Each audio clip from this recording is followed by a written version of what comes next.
Welcome, welcome, welcome to the True Mass Games YouTube channel. My name, of course, as always, is Alex, and I have the honor of being your Dungeon Master for the evening.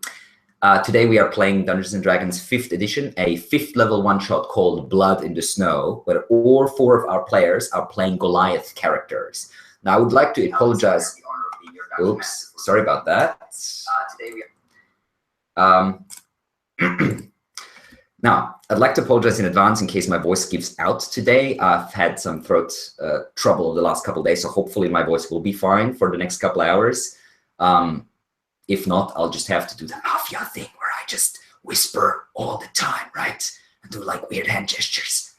If it worst comes to worst, basically. Hopefully that will not happen, but we will see. So let us jump into the game. As I said, this one-shot is called Blood in the Snow. It is a 5th level one-shot, and it is set in the Icefang Mountains.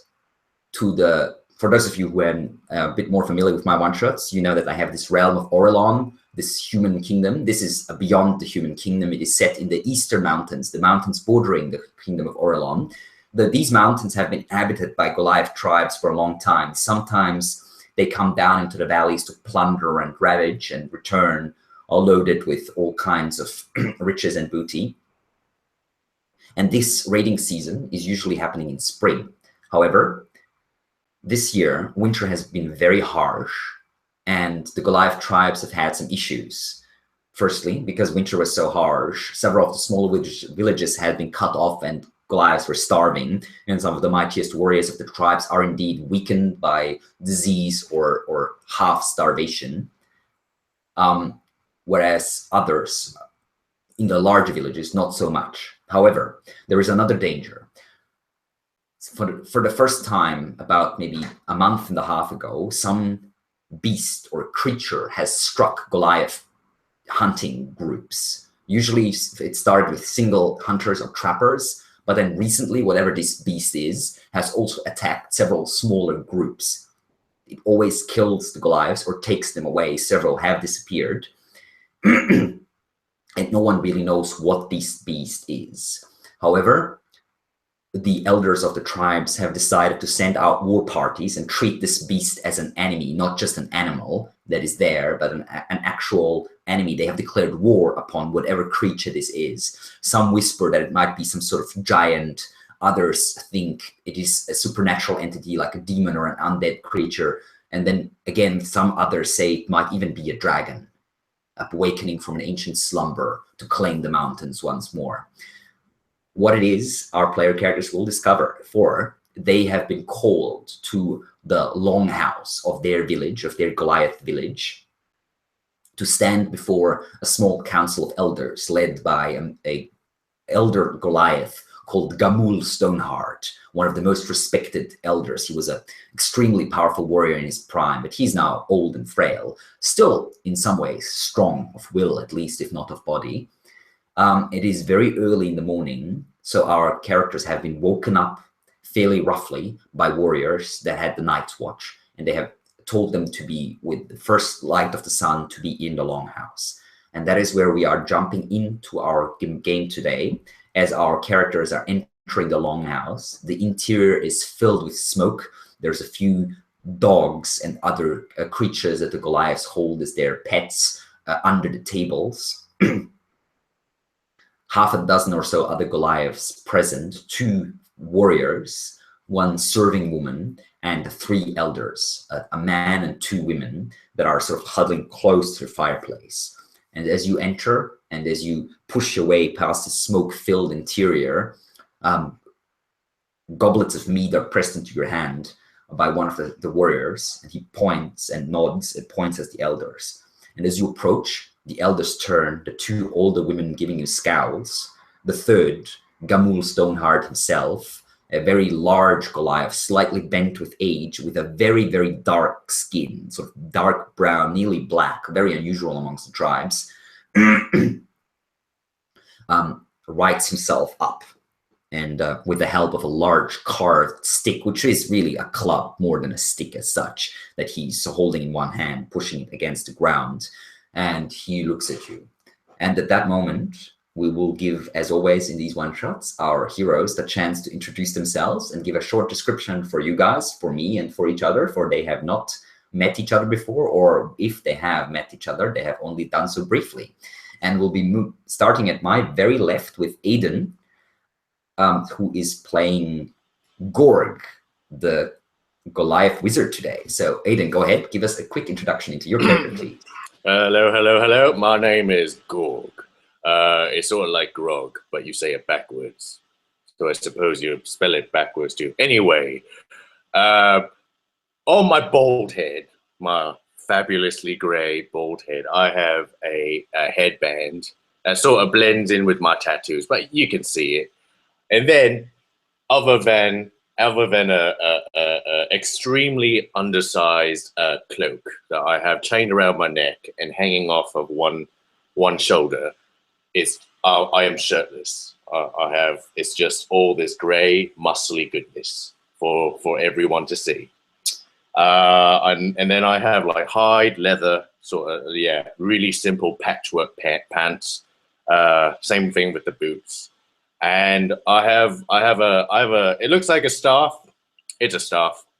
And it's a little undersized for me. I'm like 8'9", which is average, I guess, for Goliaths. But yeah, I have a staff. It looks really small. It looks like a hockey stick almost. And it has some stuff hanging off the top.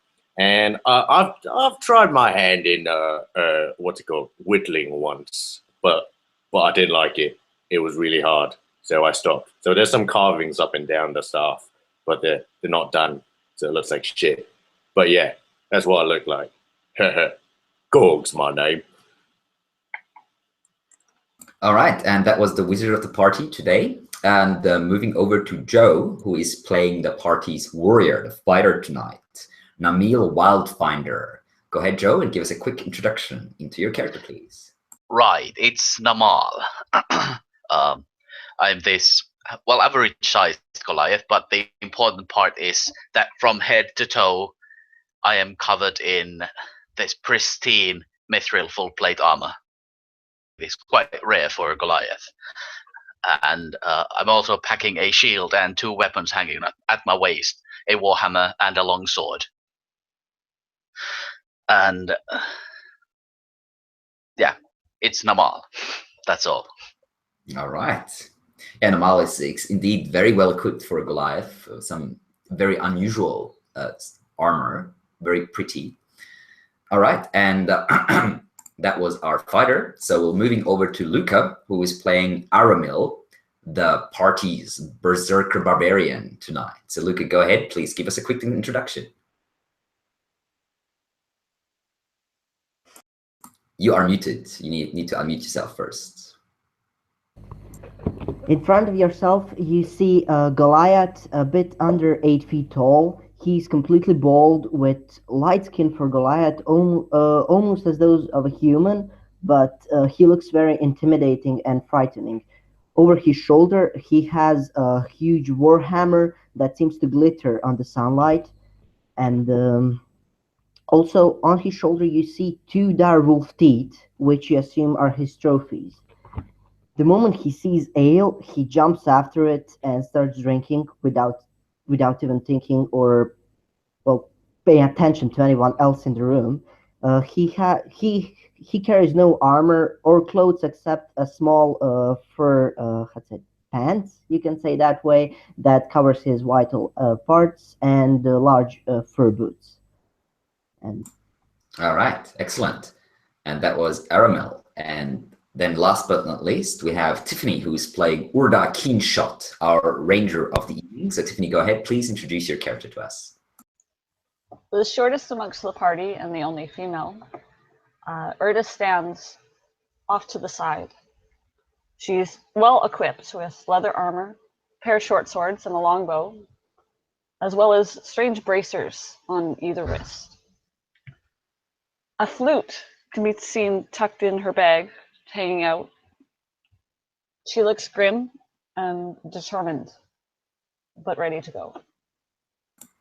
All right, and that is our party for the evening as they stand in front of Gamul Stoneheart, who has pushed himself up, and he gives you a stern look, especially Aramil, who's just standing off the side, basically chugging a mug of ale, the ale just flowing over his face, basically down into his chest.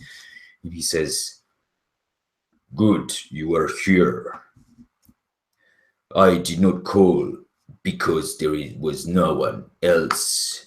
I called you because you are strong, or so they say. You have heard of the beasts, and you have heard of the war parties that we have sent out to kill it, yes? Right. Well, we have sent out a war party of 4 2 nights ago. A few hours ago, one of our scouts found their remains at the foot of the Dragon Tooth Peaks. It seems that they were defeated. 2 of them are dead, the other 2 missing. Amongst the 2 missing is my grandson, Kuval. Now, his gaze sort of goes over the party and moves over to Urda and says, I am aware that I am not the only one who might have lost someone close to them to this beast. Yes. Oh, you lost someone too. Well, I mean, I didn't, but I feel for the chieftain. Now, listen to me. You will find my grandson, dead or alive. If he's alive, bring him back. If he's dead, well, at least mark his spot so we can find his body later on. The other Goliath who disappeared is a ranger by the name of Thalok. If you can find him, fine. The same thing goes as for my grandson. But your most important mission is to find this beast once and for all. Some of the other tribes might have sent war parties themselves, but I wish for our tribe to have the honor of finally defeating this thing, whatever it is. Oh. Now, one of you knows magic. One of you knows the wilderness. And the other two are supposed to know how to wield a weapon properly. Right. Show me that you are worthy of this tribe and worthy of the Goliath name. We are the rulers of these mountains, not some feral thing, whatever it is, be it dragon, demon, or animal. Hunt it, corner it, and slay it, and bring me its head. All right. We'll find this monster, and we'll kill it. It shall happen. All right. So where you said Dragon's Tooth Mountain or something? Peaks. They are nearly a day's walk to the northeast of here. You will set out as soon as possible. Grab a meal. Grab whatever equipment you need. Then you will journey there. Right. Can I look around and see what food is on the table? Yeah, there's a bunch of leftovers basically from the last dinner/feast of last night. So there's a. I'm gonna grab as much meat as I can and proceed to shove it in my bag. Okay. I'm gonna find as much ale as I can, and I'm not gonna shove it anywhere except in my throat. Okay, so you just go. I'm gonna turn to you, point at you, you barbarian. I like you. I like your style. Cheers to that. And someone hand me a flagon of ale. Aramil, time for drinking is after you've slain this beast, not before. I say time for drinking is all the fucking time, but all right, I get your point. I agree. So Ranger, where's northeast? I'm not very good with directions. I can't even read that well either.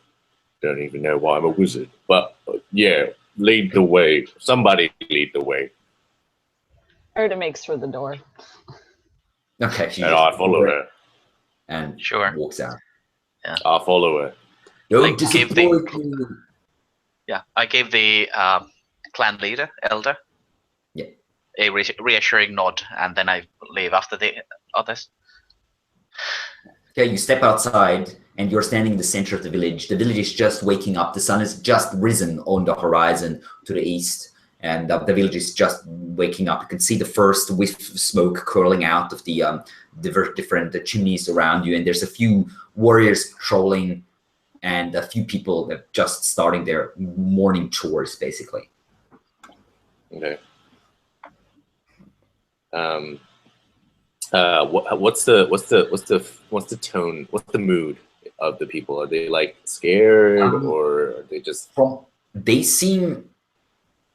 I mean, Goliaths are hard to scare. You have heard stories of these tribes fighting beasts, giants, orcs, all kinds of things. Really, in these mountains to claim them from the Goliaths. Give me an insight check real quick as you're scanning the Okay. Insight is what? Intelligence? Wisdom set. Wisdom. Okay. 12. Okay. Looking around, you don't get much nervosity. There's a few people are sort of ready. A couple of the villagers that usually within the village at least would not be carrying weapons. You see they're now carrying like a hatchet or a spear, using it as a walking stick or something. And the guards seem a little more alert. But you figure that most people probably haven't even heard what happened to the warband yet, since these news must have arrived probably the same minute you were woken up, or just before. But they just seem a little bit more wary than normal, right? Yeah, exactly. Okay. Right. Nothing looks too weird here. Let's go. What direction are we going in?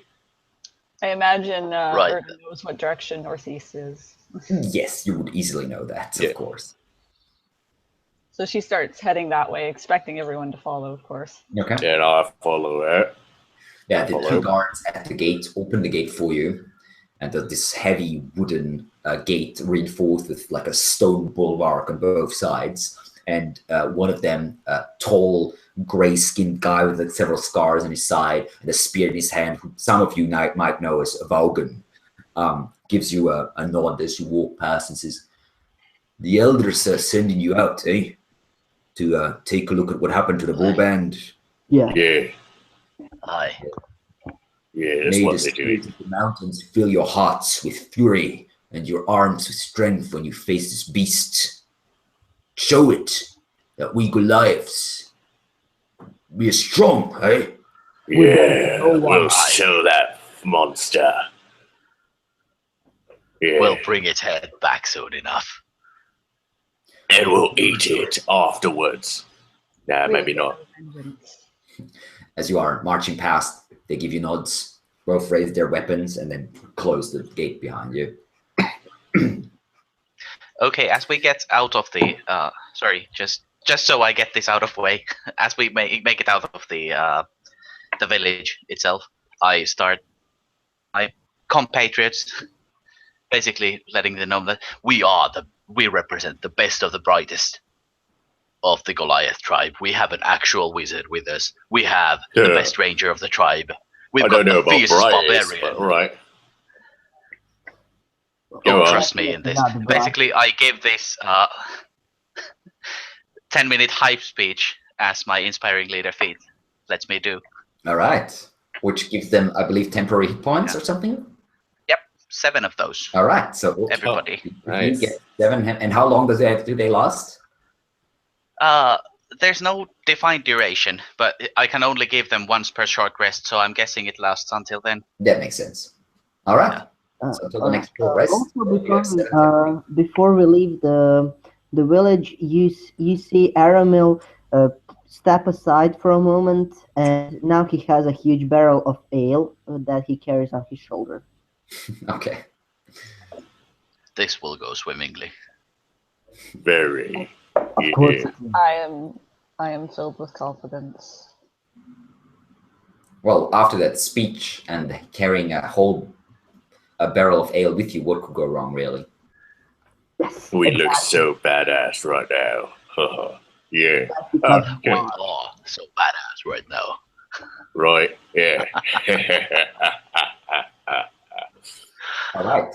So you head northeast, Yep. leaving the sun to your right and heading towards the Dragon Tooth Peaks, which are basically about 4 or 5 mountain peaks that are, as you can see in the image, for the one shot itself, the cover. That's basically what they look like. They look like massive, jagged icicles, or I guess stalagmites in a way that are sort of slightly curved at the top, giving the impression of these teeth, like fangs, basically, of some sort of massive dragon-like beast.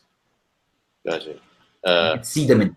It is a very clear day. The sun's glittering on the snow and ice around you. Even though this is technically spring, most of the ground is still covered in snow and ice. Will I know any stories of the area or of the peaks or anything? You can give me a history check. Okay. Oof. Ooh, can I join in that? History is intelligence, right? 5.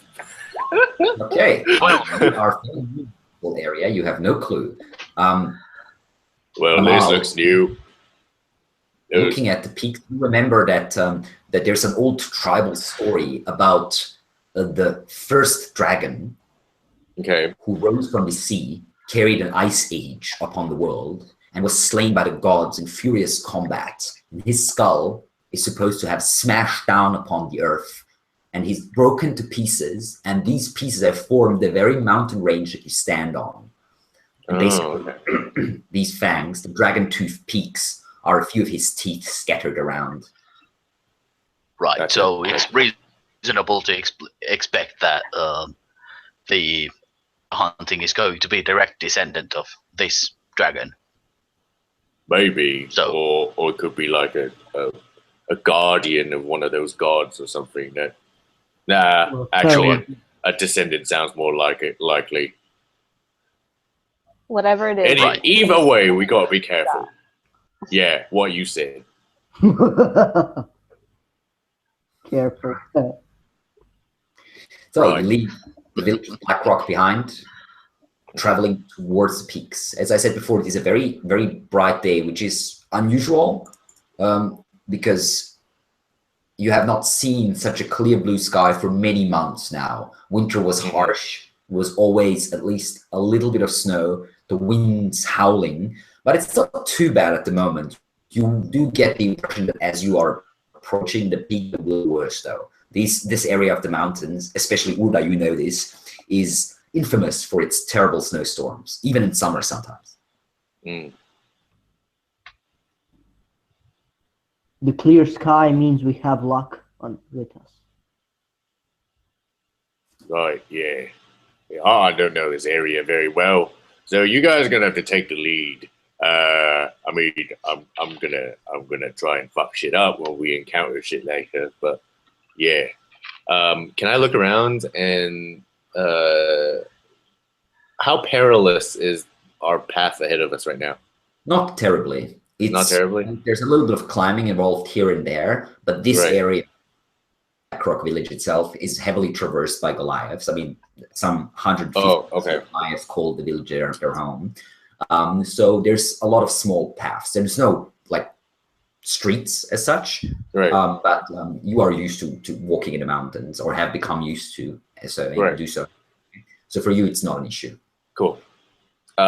Well, filled with confidence, I'm gonna walk forward, maybe ahead of the ranger, and just sort of trudge along and see what comes up. All right. Orda, you're used to sort of being point man or point woman, I should say, to the Goliath war bands if they're traveling the mountains, and you see this weird sort of newcomer amongst the tribe, this weird Goliath proclaiming himself to be a wizard, which is mostly unprecedented amongst Goliaths, just walking past you and taking the lead without even giving you so much as a glance. Aramil moves up and moves in front of him, basically, and saying, "You know nothing of wilderness and pain." No, I really don't. know nothing of the outdoors, but I love it. The weather's nice, the air's crisp and cold, just the way I like it. And Gorg stays behind. Wizard, just a thought. Maybe we will let the ranger range, right? And we follow the ranger. All right. You make a good point. Right. All right. And I'm gonna fall back. Okay, what does Urda say to all this? Erda just lets it sort amongst themselves and walks right past. She stays about 10, 15 feet ahead of the group and keeps an eye out as they go. Do you guys have your weapons out while you're traveling? Erda does. I have my staff in my hand all the time. Well, yeah, obviously, but like others of you, like Urda, you have your Well, I'm bow. lugging my shield, but Aramil the weapons are holstered well. Aramil's warhammer is on his back. All right. Easily accessible, but not in his hands now. All right. Yeah, she's got her bow in one hand, but no arrow yet. All right. Excellent. So you travel towards the peaks, leaving the area that is more heavily settled, if you can call it that, by the Goliaths slowly behind, and you are entering now neutral territory after a few hours of walking, while your tribe, the Blackrock tribe, has claimed the area that you call home for themselves. There's other tribes scattered through the mountains, maybe about a dozen or so, that sometimes fight amongst one another. However, the Dragontooth Peaks are neutral territory, not claimed by any tribe, so you can potentially find members of all tribes traversing the area without invoking anyone's rage or blood feuds or anything like that. Oh, so it's like sanctuary, right? Like you can't kill another Goliath. Well, I mean, there's large areas of the mountains that are simply unclaimed. Oh, okay. Because they're not worth it, basically, not usually. The clans usually try to claim plateaus and like water access points, like wells right. and things that are worth fighting over, basically, pastures and such. Gotcha. The Dragontooth Peaks are just ice and rock, really. Mm-hmm. A couple beasts, maybe. Right. Okay. All right. So you are traveling, as I said, leaving the territory behind, traveling for a good half a day or so, and you have not seen any other living soul for the last couple of hours, except for a few wild mountain goats and such, and a few condors, a few large birds of prey flying overhead, but mostly ignoring you. Goliaths, especially adult ones, are too large a prey for these creatures. However, in the early afternoon or so, Urda, you who are walking ahead, you spot a figure appearing from the cliffs and rocks to your left, maybe about 200 feet or so in front of you. It looks like a Goliath draped in fur with a spear and a bow in his hands. And he stops as he sees you and gives you sort of a cautious look. Not hostile as such, but definitely keeping an eye on you. Erda begins to lift her hand up in a fist, and then kind of realizes what she's doing. It's a hand signal she used to use with somebody, and then immediately drops her hand. The point where, sorry, go ahead. She kind of gives the guy an equally cautious look and glances back at the others to see what their reaction is. When the fist goes up, then Namal's longsword comes out like immediately, and when he sees the point relax, then the longsword it gets back to its sheath. Okay. I'm going to stop in my tracks and then just sort of strafe a couple of feet to my right, and just to see what's going on. Do I see the guy? Yeah, you see him. He's not trying to fight. Okay. It looks like he just came from another path or something and just basically crossed your area where you're traveling through. He looks as surprised as you are. Aramil puts a barrel of ale on the floor, just in case. Okay, just find some snow next to you. Yeah, good choice. Protect the ale. Protect the ale with your life. The man comes closer, and you see he's a Goliath, middle-aged, still sort of more slender than the average Goliath, but fairly tall. And he seems to be a hunter, you would say. It looks like he has what looks to be two large rabbit-like creatures tied to his belt that seem more or less freshly killed, and what looks to be a snow owl sort of draped over one shoulder, a dead one, and he's carrying in one hand a longbow and in the other a pretty thick-looking spear, as he's slowly, cautiously approaching your position and stops about 100 or so feet away and calls out to you, "Hail!" And well met. Hello. Would Erda recognize him, considering she's arranged the You set? might, yes. You know the hunting community of the mountains fairly well, and he seems familiar for sure. Give me an intelligence check. Oh god, let's see if I remember how to do this.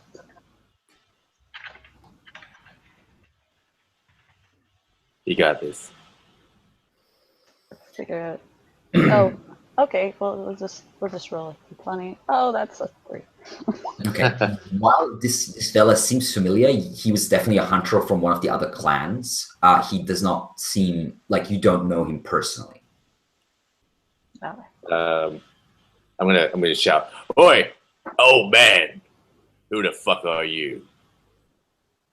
I'm Mokan from the Silverwolf clan. Who are you? I haven't seen you around. I'm Gorg of a clan. My clan. I'm with these people. And you look like you're in our way. You're Not gonna get right. out or what? Yeah, I'm not trying to stop you or anything. Where are you Oh, headed? okay. You're he looks over, especially at Namal. He says, "You're pretty well armed. What are you doing out here? Except We're for hunting. one of you, none of you looks like hunters." We're hunting big game. Yeah, really big game. We're hunting what hunts Goliaths. Right. You're on after the beasts as well, aren't you? Aye. Suppose I shouldn't be surprised. You're not the first war party that came in here. I met another just a couple hours ago. We will be the last, Really? though. Yes. Aye. Yeah. All right. What Because direction we're were they bringing back heading? its head. They've been heading for the peaks, the Dragontooth Peaks.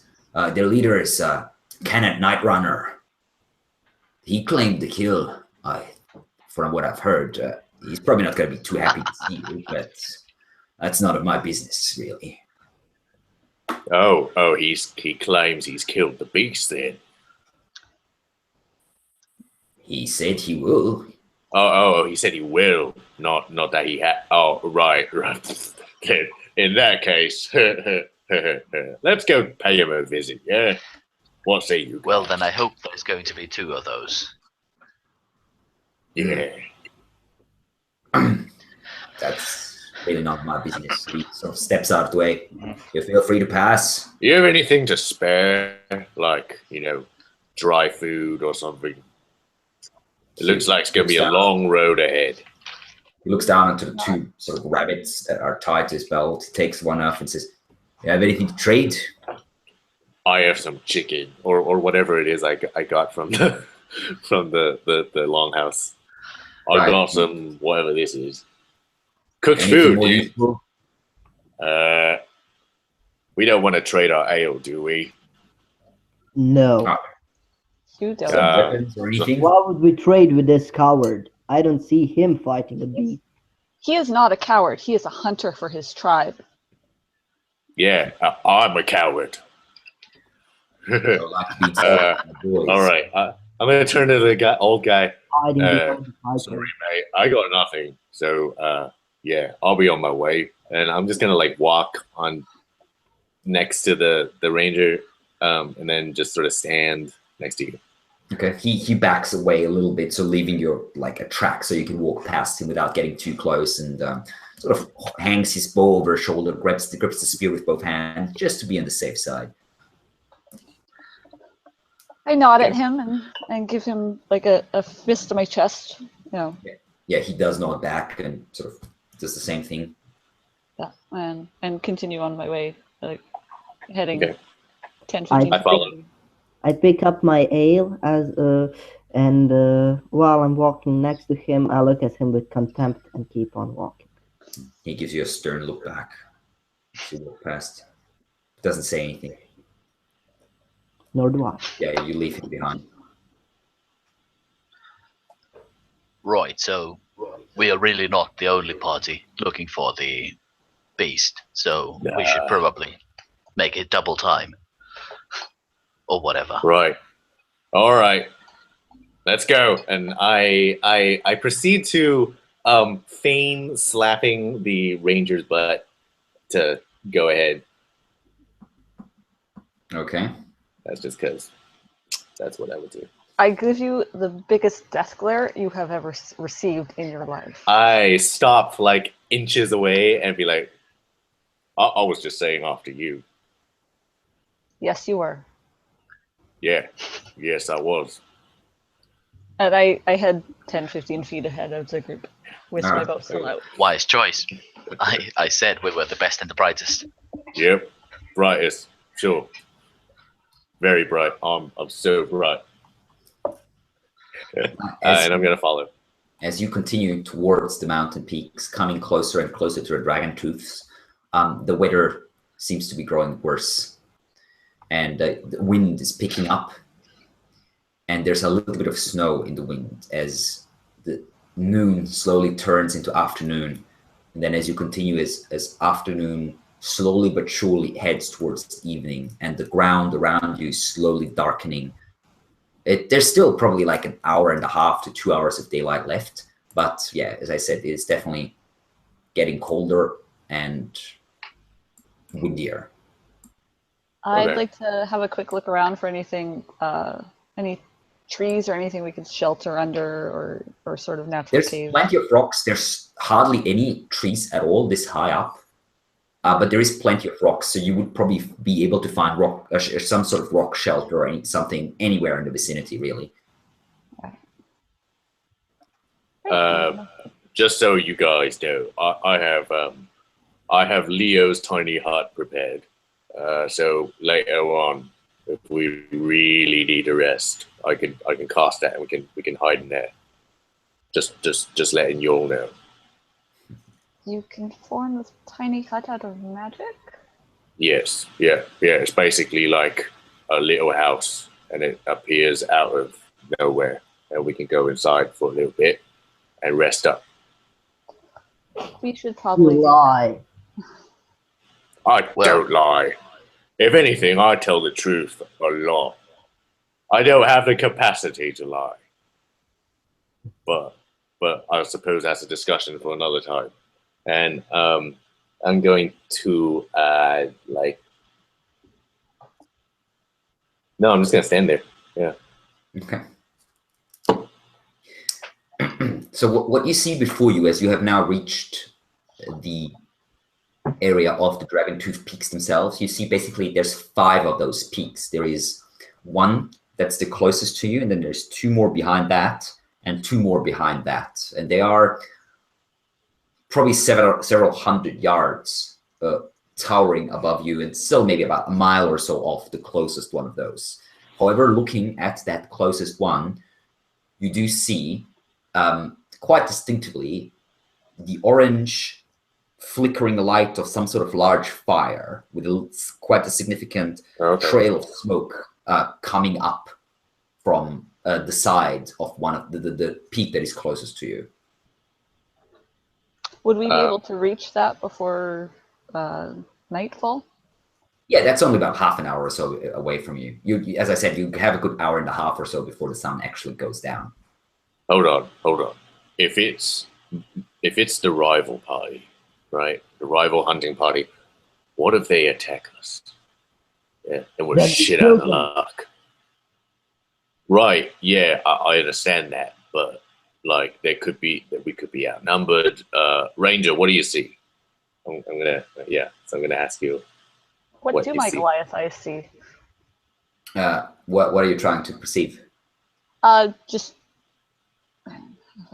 range. Just see if I see any movement. Maybe at this range, seems unlikely. From the fireplace?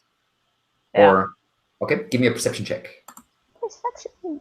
Staring into the distance, Yes. trying to see what there is to see. But as you are staring, you catch the glimmer of reflected snow in a reflected light on snow not far away from you, and you like stare straight into that, and there's a flash of light, and you're momentarily blinded, rubbing your eyes, and it takes you good 30 seconds or so to regain your eyesight, and there's still a few like weird flashes in front of your eyes. Aramil attempts to see as well, because All right. she's covering her eyes. Apparently, she didn't see anything. Go for it. Ow. 1 second. You're right. I'm fine. All right. I'm just gonna like stand confidently and stupidly just look around. All right. Aramil steps up, and you take a close look, and you can see what is you already you have the outline in the background, right? If I remember correctly. Yes. Yes. So you would say this is a weird fire. This is, I mean, it's a campfire. It's a large campfire, which on one hand is kind of weird because that means someone actually found something worth burning or that burns well in this area, which is not that usual because there's hardly any trees around. Secondly, anyone who is skilled in the arts of the wilderness, or at least has some basic survival understanding, really, which should be pretty much any Goliath in the tribes, would find a secure spot, a safe spot where you cannot see the fire from that far away. This fire looks like it's just built on a small plateau on the side of one of those the peaks. So either whoever built the fire was extremely unskilled, or they wanted it to be seen, basically. And you do not see much movement around there. No, it's too far off to like see any individual figures or anything like that. Aramil then turns to the rest and says, "This fire is weird. Weird. Who builds a fire in the open in such weather? No one does that." I'm just stupidly stare at you and be like, I take it that is not what you're supposed to do. No. Right. All right. How about? I feel like if we approach the fire, something's gonna jump out and attack us, and it's not what we're hunting. So maybe we can skirt around it, keep a distance, and try to like get to the peak without going through where the fire is. It does Maybe have someone needs hallmarks help. of the trap. Sorry? Maybe someone needs help. There's that too. Right, possible. So, do we go and check it out? Yes. Take a looky-loo? We'll get All right. close, but we're going to be careful and we're going to be quiet. Right. All right. Quiet. Yeah. to go I'll be swimmingly. quiet. I mean, I'll be quiet. Okay. So Let's sneak ahead, all right. So you're trying to sneak up to that fire. Is that what you're Yeah. doing? right? Yeah. All right. Are you all traveling as a group, or are you spreading out a bit more? I'm just gonna take the lead and be up ahead again. I'm gonna stick with our fighter, like pretty much try to be Siamese twins with him. Okay. And I am apparently not even sneaking. No, I you're rolled not. a 6. Yeah, you're like Okay, so trying So to I'm gonna- realize it's like Yeah. I'm gonna try to like crouch and like just hide behind you as we're walking towards the. All right. You're gonna protect. All right. You're gonna protect me, right? You know, if any shit happens, right? Yeah. Oh, it looks pretty solid. Ding, ding, ding. I have tremendous respect for wizards, so Where your you'll ranger be is safe. Gone. Aramil is just walking like he doesn't know what being quiet means. Okay. Gotta put a little more distance between myself and the loud crew. Yeah, I figured. Okay. So you like, see, okay. No, go ahead. Sorry? Go ahead. Loud crew. did you roll me a stealth check, Gorg? Okay. Oh, nice. 21. Wow, okay. You're It's actually 19. quiet. Yeah, You're using I will take a Namal's picture. large armored figure that draws all the eyes on him and sort of glittering in the light of the setting sun a little bit with the mithril armor. Yep. All Okay. right. So you manage to sort of blend in with your surroundings behind him while he's hopefully drawing all the eyes onto himself. Right. You're using him as cover, basically. You're using him as a distraction, more or less Right. Okay. unwitting, really. But Okay. that's what you're doing at the moment. It seems to be working out. So, Yay. Urda, you're approaching first. You have left the rest of the group behind a little bit. And you see that at least two of them are not making any attempts or any visible attempts at being sneaky. But you're kind of used to that in some ways because a lot of your Goliath tribes friends aren't particularly sneaky, all in all. So you do your own thing as usual. You flank around, and you can now see the fire. It's about a couple 100 feet away from you. There's a couple of large rocks in the vicinity, but the fire itself is built in what looks to be a clearing, basically, amongst the rocks. It can be seen quite far. It's actually built on a slightly raised platform, basically a stone slab. It has been you're not sure if it's been placed there, if it's always been there. So it's definitely a very, very visible fire. And there is actually two figures sitting at the fire, two what looks to be male Goliaths. One of them wearing like a splint mail armor with a massive greatsword on his back and with a spear. Oh, it blipped for me. I didn't hear that last bit. Sorry? You cut out. Yeah, you cut out for a second. So two male Goliaths, both sort of more youngish. One of them, as I said, has a sort of a splint mail armor, sort of heavy armor with a great sword on his back. And the other one is dressed more in fur and leather and has a spear. They're sitting at the fire. And there's a couple of packs, like backpacks, lying around with provisions and such, what you assume provisions and How many such. backpacks total? Weirdly enough, 3. I'm gonna sort of crouch behind cover while the bait crew comes up. All right. And as Aramil and Namal especially are coming up, the two Goliaths stand up and they turn around, and you see the one with the heavy armor and the greatsword has like black tattoos, like squiggly lines basically going down the side of his face over his chin. The other one is a little older with a few scars, not old by any means, but he's maybe in his equivalent of maybe like the early 30s or so, whereas the other one's maybe mid-20s. You do recognize one of them. The one with the heavy armor is a Goliath called Egvek, a fairly well-known fighter amongst the tribes. I'll just write his name in the chat real quick. Making notes. Is he from our tribe? No, he's from the Thunderspear tribe. Oh, okay. Which is one of the other tribes here. They're, all the tribes sort of cautiously friendly towards each other. Let's put it that way. There's different blood feuds and skirmishes going on nearly every year, but nothing significant. There hasn't been a clan war in about 20 years now, like a proper one. However, that, as I said, they're cautiously friendly towards each other generally, but that doesn't mean you're allies by any means.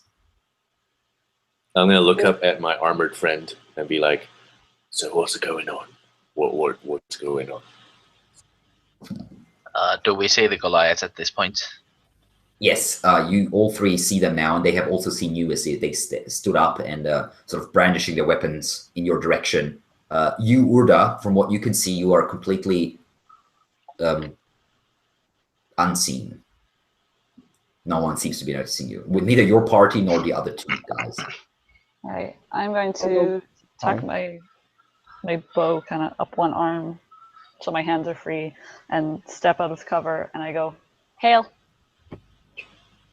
Okay, so as you appear, they both sort of turn towards you, slightly startled, both pointing the guy with the heavy armor, pointing the greatsword in your path, the other one the spear. And as you also step out, you hear a quick movement to your side, you look over and you see amongst the rocks appears a woman, a Goliath woman, much like yourself, dressed in leather, with like a grayish white cloak around her, with a long bow in hand. And you do recognize her. This is Vauki.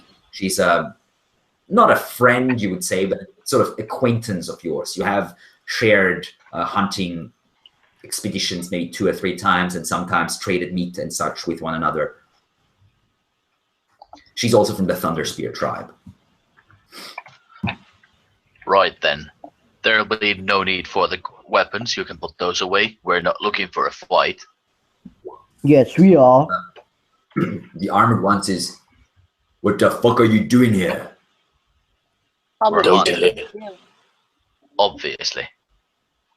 Damn. I was going to say, don't tell him we're hunting a thing. Just say we're passing food. But all right.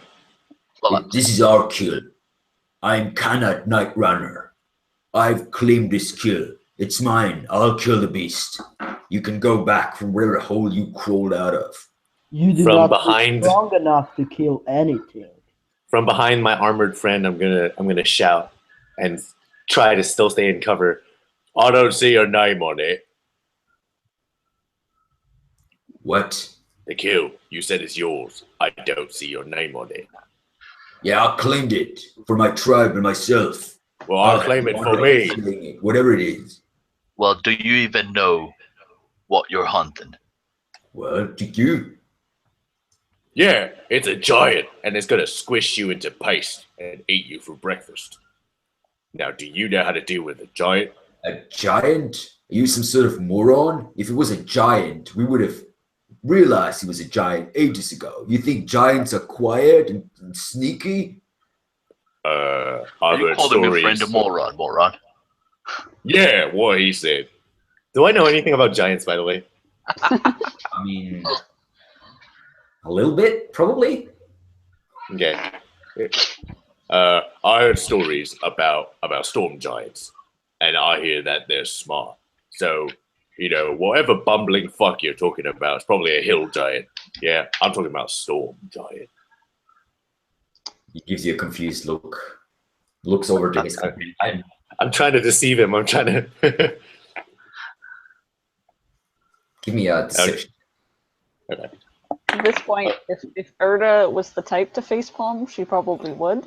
14. Okay. So the guy with the armor, cannot, with greatsword, he doesn't seem to believe you. He's just like, "Pfft, the fuck are you talking about? I don't even know who you are. I haven't seen you around. Who are you?" I'm gonna And the step other out guy, from behind. the guy with the spear seems to be sort of a little more Egvek. He seems to be a bit more sort of confused by what you're saying and sort of looking at you as he's not sure whether to believe you or not.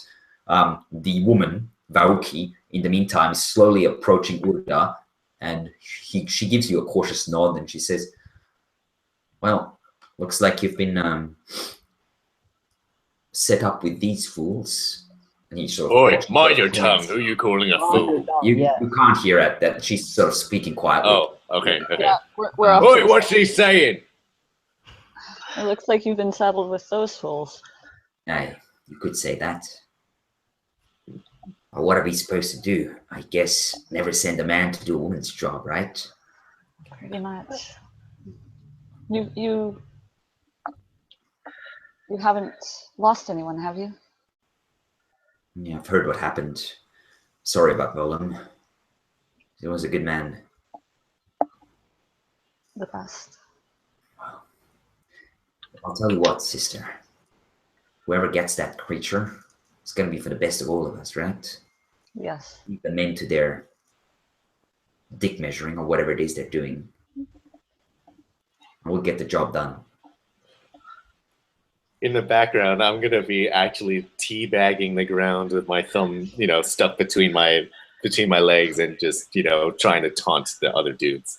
Right. My dick is longer. Erda looks over and actually facepalms. Who is this one? I haven't seen him before. He seems to be a little sick in the head. He's new.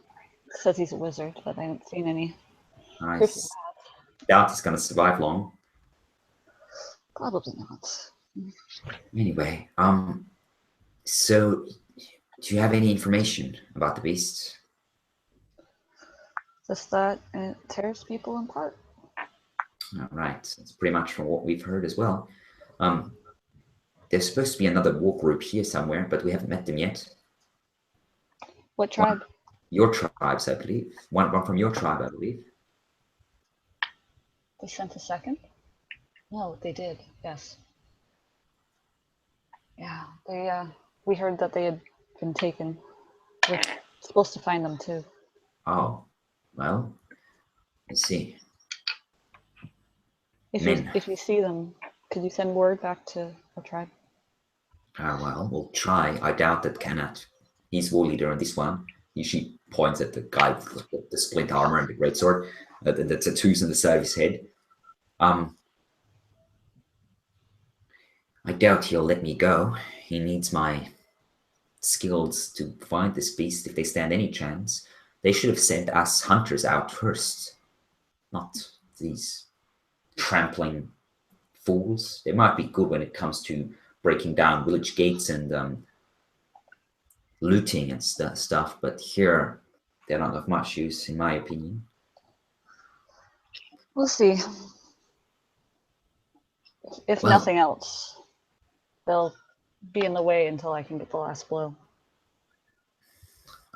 That's pretty much my plan as well. Now, we'll set up. We set up camp here, as you can see. We're hoping that the beast will be drawn by the fire. If it's attacked small groups of Goliath before, it might do so again. This time we'll be prepared. So, if you don't mind taking your friends elsewhere, Allies. We'll go a little ways away, but close enough. If something comes, we'll hear your call.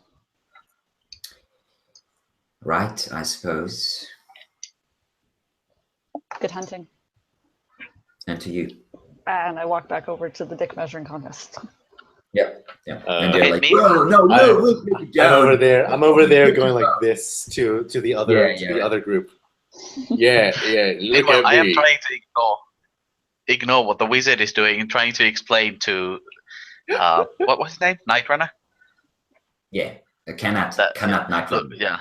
I'm willing to make this a fair race. Whoever finds the beast, slays the beast, gets to keep the beast. There's no need for us to get into any sort of a fight. I We're not agree. looking to fight you. Right. This is our spot. You get the fuck away. If it comes to you, sure. We'll pick it up after it has torn you apart. Well, we'll try. hold on. Group meeting, and I proceed to like try to hug everyone. I shrug you off. Okay. All right.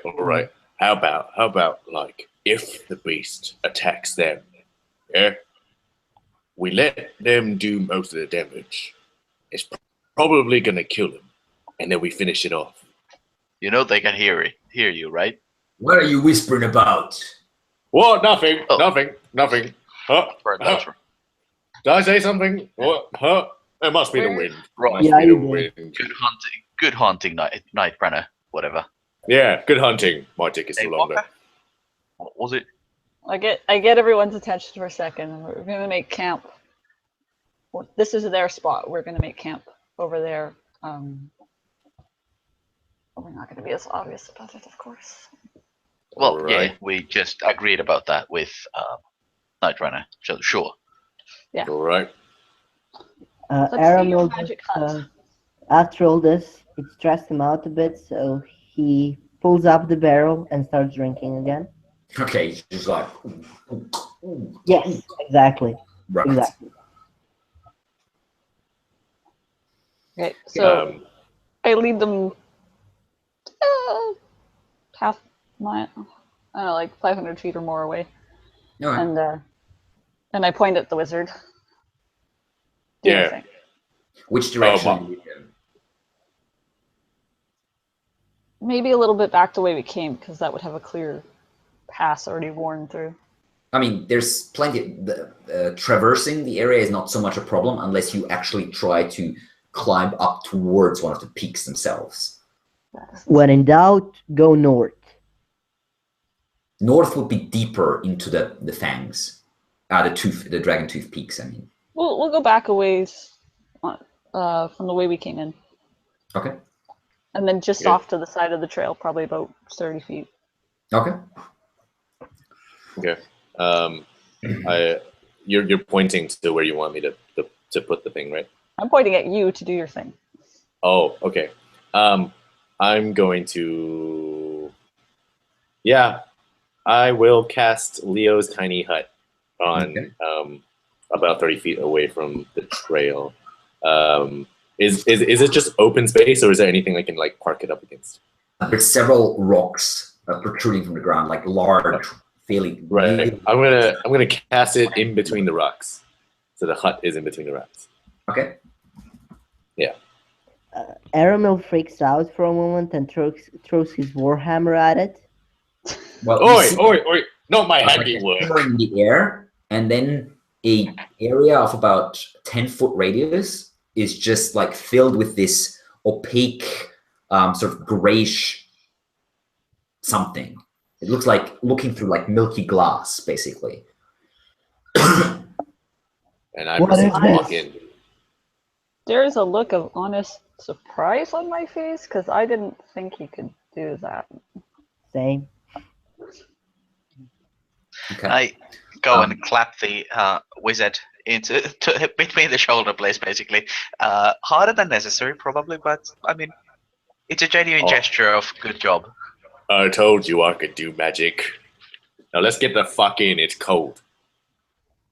Yeah, as you do get in, you see there's a sort of dim light coming from nowhere, in particular, and the interior is dry and surprisingly warm. It's nearly like being in a hut. It's not hot as such by any means, but it's like being in a hut with a comfortable fire, only that you don't see where the warmth is coming from either. So that ticks you a little, strikes you as a little weird, the three of you who are not used to magic, or not that side. Actually, Aramil sees this, freaks out, and walks out to sleep outside. Okay. Yeah, I'm gonna sit down and take a short rest to try to regain that spell slot. Can I do that? Sure. Yeah. Okay. So that was a third level spell. As the wizard is just sitting down and closing his eyes and doing some weird wizardry stuff, what is the rest of you guys doing? So this is safe. Nothing comes through that dome. Yeah. I think.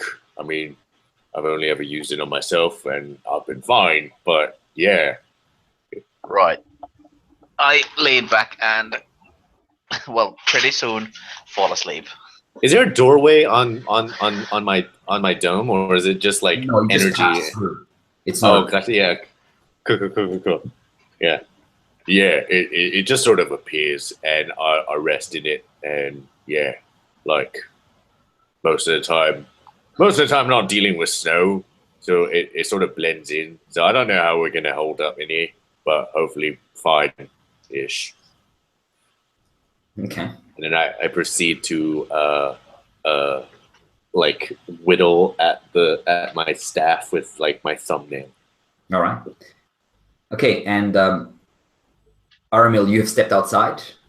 And you found I stepped outside and placed my bedroll somewhere near it, but somewhere where, beneath a rock so the snow doesn't fall directly on me. Okay. And that's it.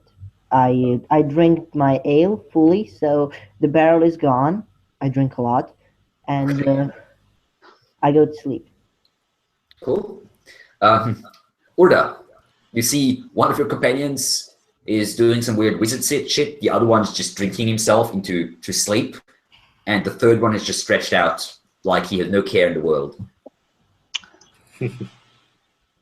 This magic confuses me. What about confuses you? It's just different. Yeah, I'll get that. Yeah. From inside the hut, can I hear the sounds of drunken revelry? Well, I wouldn't say revelry, but you can see. I mean, you can see through. From the interior, you can see through. Are the sounds muted at all, or just? A little bit, but not an extreme amount. No. I take the first watch. Are you staying inside the hut? I'm staying What's inside the hut. Okay. Yeah. The night is falling around you, and the snow is picking up, and the wind is also picking up, and it looks like you have a veritable snowstorm on your hands fairly quickly. I And, reluctantly go drag the drunkard back in. Aramel, give me a Constitution saving throw, please. I Oh, have shit. used the Wonderlands, if that means anything. Winterland. No, this is for the beer. This is for The beer. You did drink a lot. that. So That just to is see if you're like that drunk is at all. indeed true. So that's an 8 because I rolled a 2. Okay, yeah, you are slightly drunk. So I will give you, until adrenaline burns it off, I will give you basically 1 exhaustion level. Not real exhaustion level, but like rule-wise, you have disadvantage on all skill checks at the moment. Yeah, I know. Because I you're know. like, That's fine. and both of you, so both Aramel with disadvantage, and Urda, give me perception checks, please. Buttons. All of us. Oh yeah, okay. Aramil and Urda, right? Yes. Disadvantage 17. As Nice disadvantage. yeah, 2 times the save roll. So as Urda, as you step outside to sort of shake him awake, he's sort of half asleep, just finishing off the barrel, and he sort of a little shakily gets up. Aramil, your gaze falls on something. The sun has gone down, but there's a little bit of light coming from this weird sphere, and there's hemisphere, whatever you call it. You catch a little bit of light glinting on something off to the side, off the road. You take a look, and you can see there looks to be what looks to be like a broken off spear, like the head of a spear, basically, lying there in the snow, only about maybe 25, 30 feet from where you are at the moment. Aramil just literally stumbles towards it and picks it up Okay. without thinking. It's you can see there's maybe about this much wood left, and then the spear, the head of the spear itself. The spearhead looks slightly frozen over, but there's some weird like black spots on it that might be dried blood or might be something else. You're not quite sure. I lick it just to be sure. Well, it's frozen, so you like water. So there's like a thin layer of ice over the whole thing, basically. All right. You see this as well now. You see basically Aramel sort of stumbling off, and you're like, "Where the heck is this idiot going?" And then he all of a sudden picks up this broken spear, basically, Look, holding it and licking it for some reason. Is it a metal spear? Is his tongue stuck to it? Well, it's cold. It's not really stuck to it, but yeah, it's pretty cold. His tongue is probably a little hurt, but yes, it is a metal spear. The head is metal. What is that and why are you licking it? What? Could you repeat that? What is that and why are you licking it? It has some black spots. I wanted to see what they are. Licking seemed like a good way to do it. Okay. But Can there's I ice have on a it, look? so I don't taste it well. Can I have a look at it? You should give it a shot. And Aramil hands you the spear. Okay. Take it and I look it over. Does it look like nope, it's not that. Does it look like Eggvex at all? No, this is not Eggvex spear. I mean, Eggvex spear was larger than this. This is more of a javelin type weapon spear tip, whereas Eggvex spear is like a war spear, two-handed, fairly large, like a lance, basically. However, give me an investigation. Both of you, actually, give me an investigation check. Aramel, you, of course, because you're still sort of drunk with disadvantage. I don't think it's gonna matter even if it's advantage. But, I'm rolling. 1 second. Yeah, your intelligence probably not your strongest suit. Of course it's not. So 11. Oh, okay. The drunkiness clears your head. It seems like you're more intelligent when you're drunk than usual. And looking at the spear, you sort of figure out this might be a spear of one of our clan. Like it looks the metal has a few like markings on it that look like it could very well be from the Blackrock clan that you're a member of. And then you realize, that spearhead was lying in a weird position on the rock, as it was lied there intentionally and pointing sort of towards the northwest. Now, the thing is, I'm very drunk, and I'm not sure would Aramil remember that it was pointing northwest. Actually, well, I mean, you're not super drunk. You're tipsy, but not like super drunk. Otherwise, you wouldn't be able to stand. And you rolled pretty well, so you do actually. Weirdly enough, you do realize this. Some subconscious part of your brain processes this information from the looks of it. I turn to Urda and say, the spear seems to be an arrow pointing towards northwest. I think something's there. Maybe. Not quite sure, but I think so. Well, it is our clan, so Yes. it since it was told. Am I still meditating, or do I hear any of this? You've gone to sleep by now. It's like, Okay. Yeah, you have regained your spell slot. Okay. Should we wake the others? Is the question. Oh, are you waking us? I'm deciding. Oh, okay. How many hours has it been? Maybe about an hour and a half or so since they went to sleep. So it's still sort of early evening.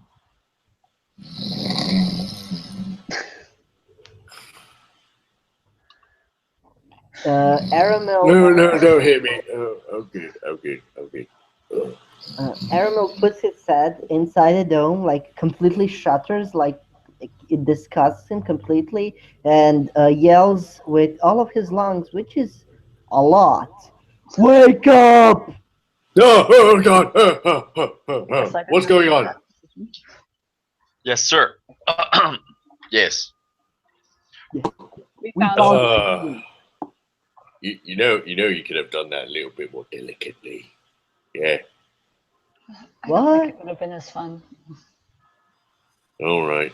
Right. So what's our next move? Well, we found this, and I show everyone the bit of spear and We point follow at the arrow. designer. Okay, we already confirmed this, but I just briefly want to compare the spear to one of my javelins. It looks very similar. Yeah. Right. So. Yes. Where do you All find right. it?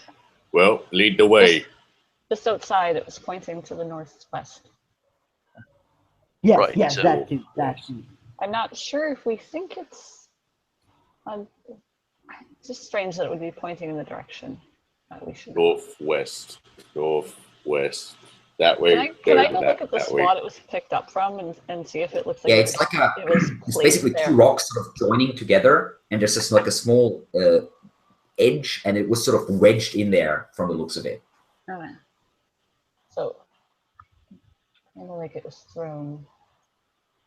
So you're a bit quiet. You have to speak up a bit. I'm not quite sure if I understand what you're saying. Sorry, I'm mulling things. I'm gonna leave it up to you guys to decide whether or not we go and investigate this. Yes. Well, I was thinking, it's nighttime and we can't see in the dark, right? So, should we rest until morning and then try to look for? I'm gonna cast Firebolt cantrip. My Firebolt cantrip. As it shoots through the air, melting some of the snow that is falling from the sky, and a bit of water. I mean, we can see in the dark. What are you talking about? Right. I mean, I have torches and such, but we can't see in the darkness. I know there are people True. in the world that can actually see in the dark. Yeah. But right. I agree with the wizard. We go now. A torch in this light might just bring attention. Can we still Well, we have see to see. the fire? No, the snowfall is too thick. You cannot see the fire anymore. You can only see maybe about 30, 40 feet at the moment. We don't So see it's like anything. extremely dim light currently. Basically. We can't see anything because of the snow. We must wait.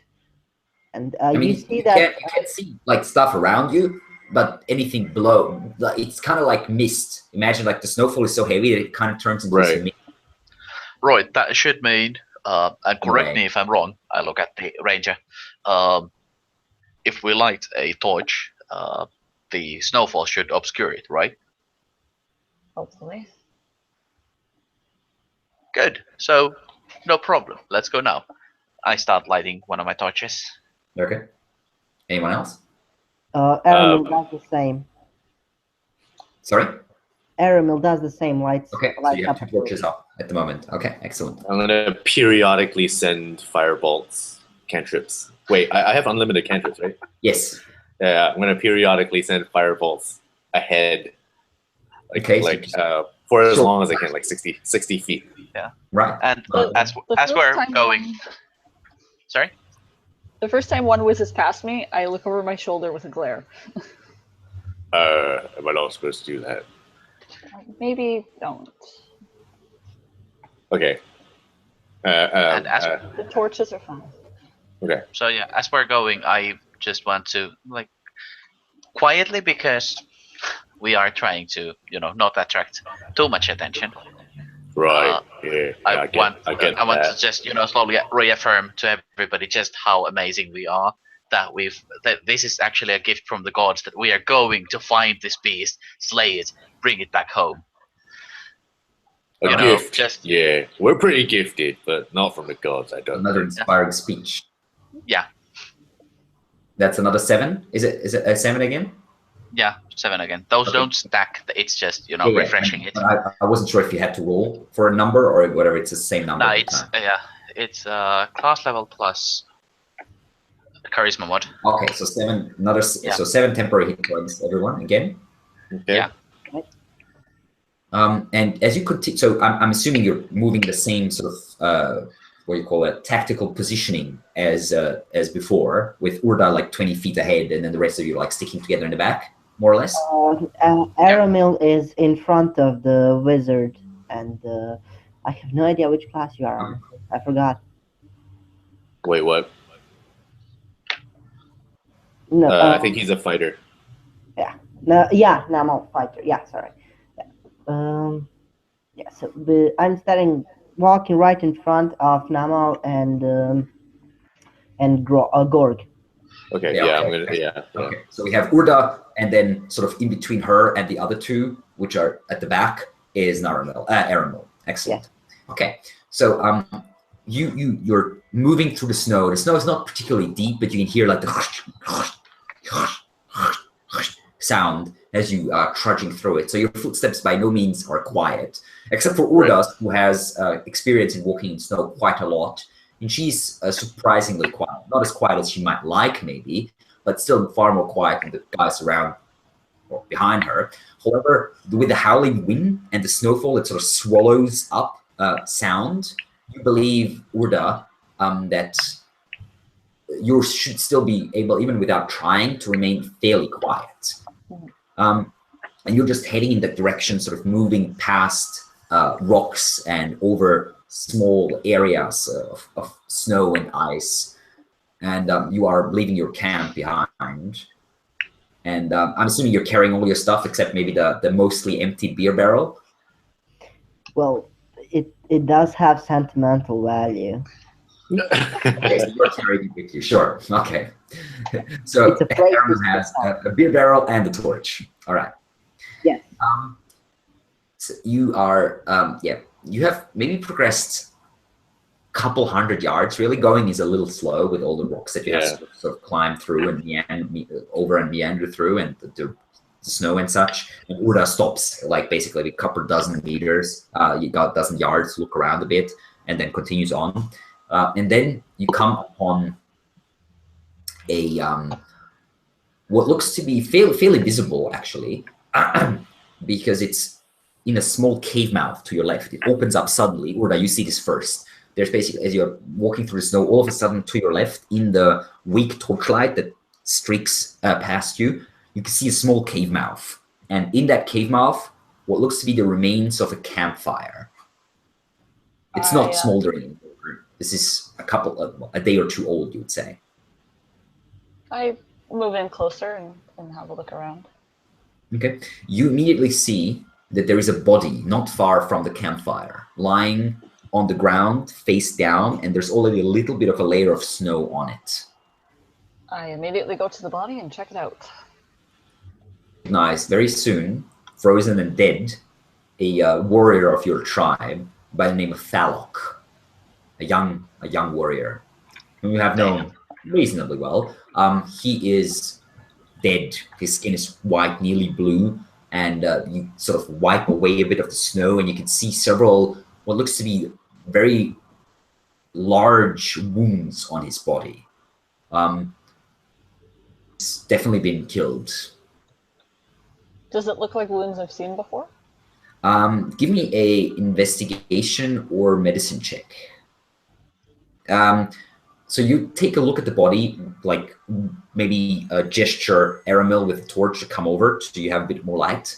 And looking at it, it says it's two types of wounds.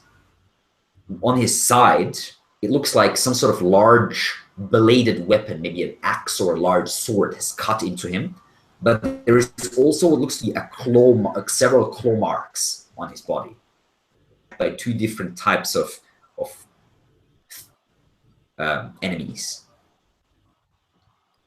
As they're investigating, I'm gonna stand up tall and just sort of look around, mainly focusing in the direction of the cave. The cave mouth is fairly small, and now in the light of the torch, you see that it doesn't go in very deeply. It's only about maybe another 7 or 8 feet, and then it ends. Are there any other signs of a fight nearby? Well, the freshly fallen snow has covered the area, so at the first glance, there's not much you can see. You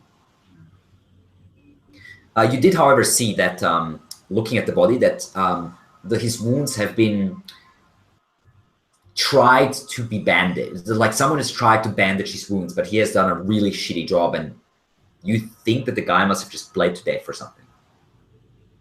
Are there tracks or blood like trails or anything leading out of the camp? You can give me a survival check if you wish to pick up tracks, of course. Sure.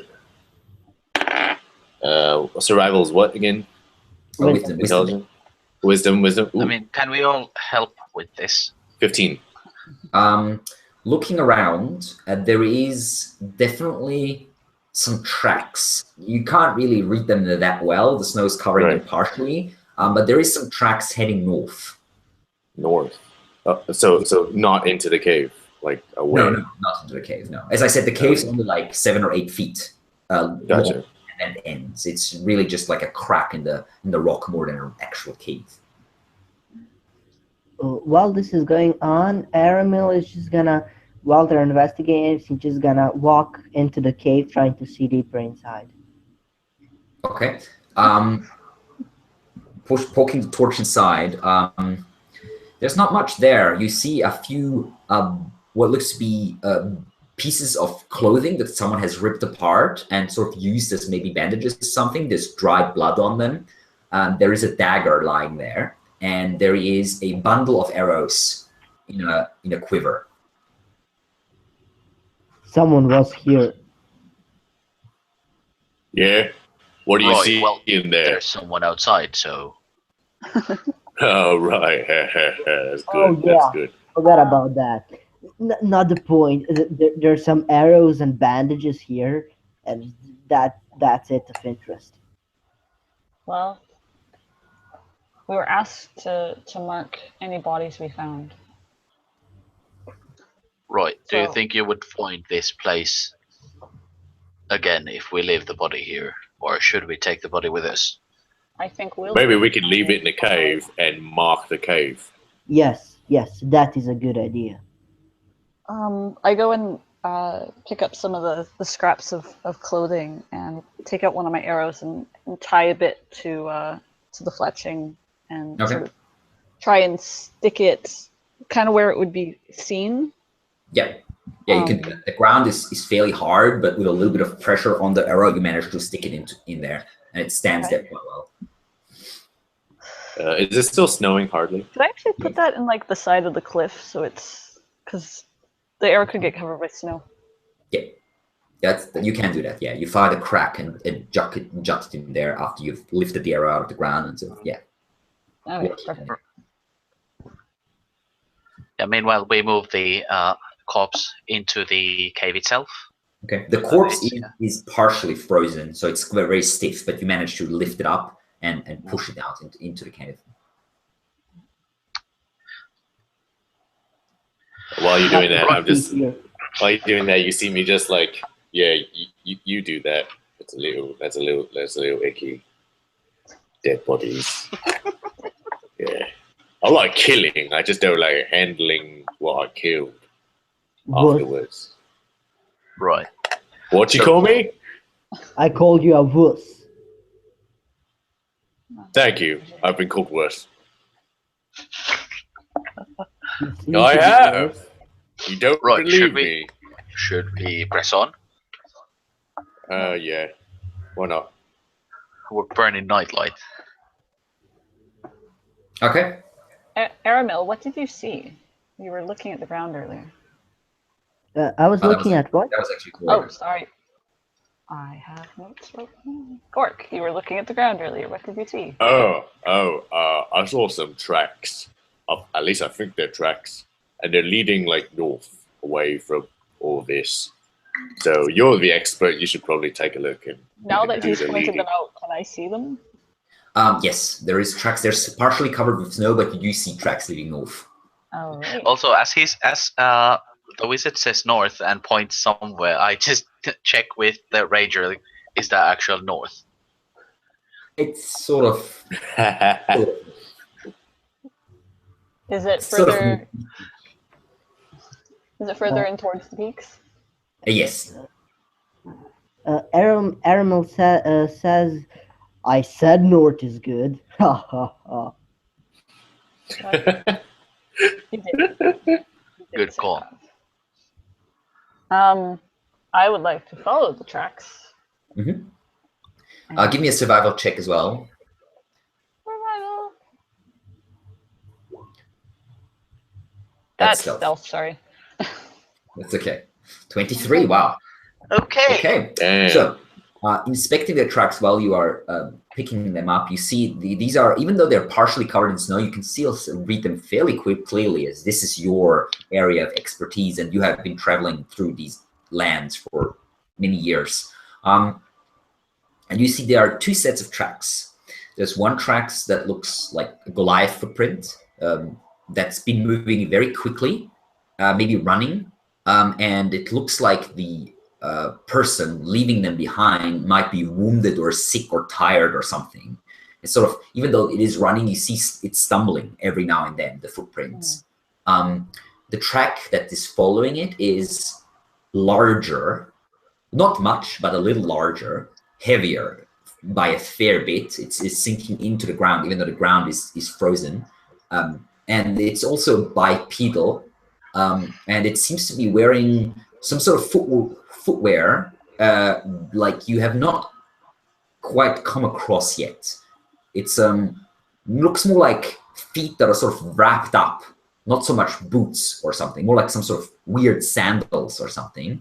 And you do, every now and then, you see quite distinct claw, the impressions of claws. So these feet, while they are generally sort of humanoid-ish, they have claws as well. While tracking, I am alert to danger. And this second creature seems to be following the Goliath more slowly. It does not seem to be running after him or anything like that. Looks like more like it might be tracking him or just following him at its leisure. I'm going to lead the group after the tracks. Okay, and you would say, by the way, that the tracks are maybe about a day old or so. So these tracks must have been left last night, basically. Yeah. Do you relay this information to us? Yeah, I guess I do. But in All group, right. like there are tracks. Oh. We're going to follow them. I think. All right. Shortened. There's Yeah. All right, let's go. Lead the way. Let's go. And who's right next to me? I'm assuming it would be Mal, the fighter. Yeah. Okay, I will proceed to try to slap you in the ass to get you to start going. I'm wearing full plate. Actually, I turn to you and yeah, I'm wearing full plate. You're just gonna hurt your What? hand. Might need I'm that just for glad wizard it's not. stuff. And then I lightly tap it and hope that I'll hear a ting. You do. Yeah, that's good. Go, come on, let's go. I'm telling you to go. Follow the fucking ranger. And I go. And I go after him. You are following the trail, and it sort of leads northeastish. However, Urda, you very soon realize that the trail is by no means goes straight ahead. It looks like this Goliath, either he's been trying to shake off pursuit or he's like delirious or something. He's basically just moving all over the place in this weird snake line type of movement, resting briefly, then continuing onwards in sort of quick bursts of speed, and then nearly collapsing for a bit, and then continuing onward. And as I said, he's moving all over the place, sort of heading west, then east, then north, then even a bit further down south, then northeast again. So while the direction is northeast, it doesn't seem clear. And you get the impression that the creature is following him, seems to be herding him. Oh. As it seems to be slowly pushing him in that direction, maybe showing up, catching up briefly, but never really catching up so far that it can actually kill him or attack him. That's a little terrifying. Just a tiny bit. Yeah, you get these flashes, as you have now realized this must be the last survivor of your war party, Kuval, the son of Elder Gamul Stoneheart.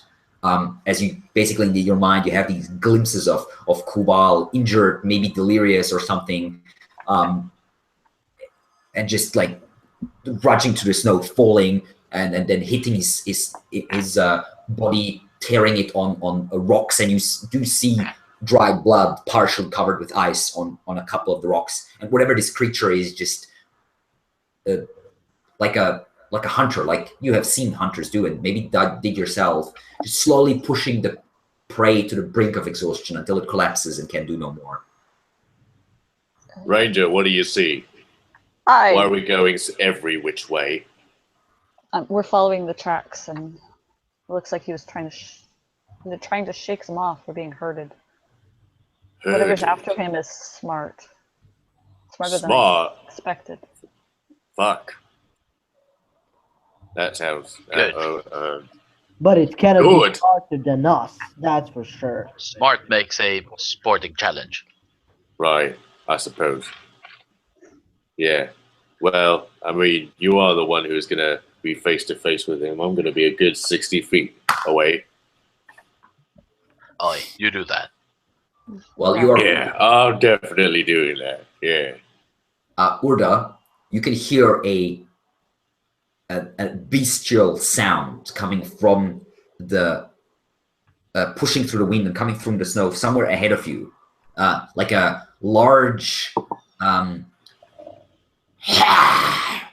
like some sort of mixture of a growl and like a cat-like sound, nearly like a hissing. There is now an arrow in my bow. Okay, instantly there. And you can hear it repeating 2 or 3 times, and then also what sounds like a shout, like a humanoid, maybe Goliath voice. Do we all hear that, or this? just Urda? Yeah, you all heard it. Urda heard it a bit better because she was a bit further ahead. But you can all hear some sort of commotion in distance, maybe a couple 100 yards or something away What from the you. fuck? What's going on? Okay, I start booking it. I'm right there. Yeah. Aramil All right, pulls so- down the barrel and lifts out his warhammer. It's now in his one hand. All right, so Urda and Namal, you just run forward, and Aramil and Gorg, you follow a little slower, but also running in that direction.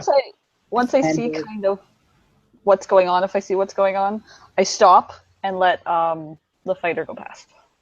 Okay, so what you see as you're pushing through the snow sort of whipping past you, hitting you in the face, the cold, freezing air burning in your lungs, but you are Goliath, you are used to the thin, cold air of the mountaintops, and you run for a minute or two, and you can hear these bestial sounds repeating, and the voice just once shouting another, ah, like a scream of pain or something.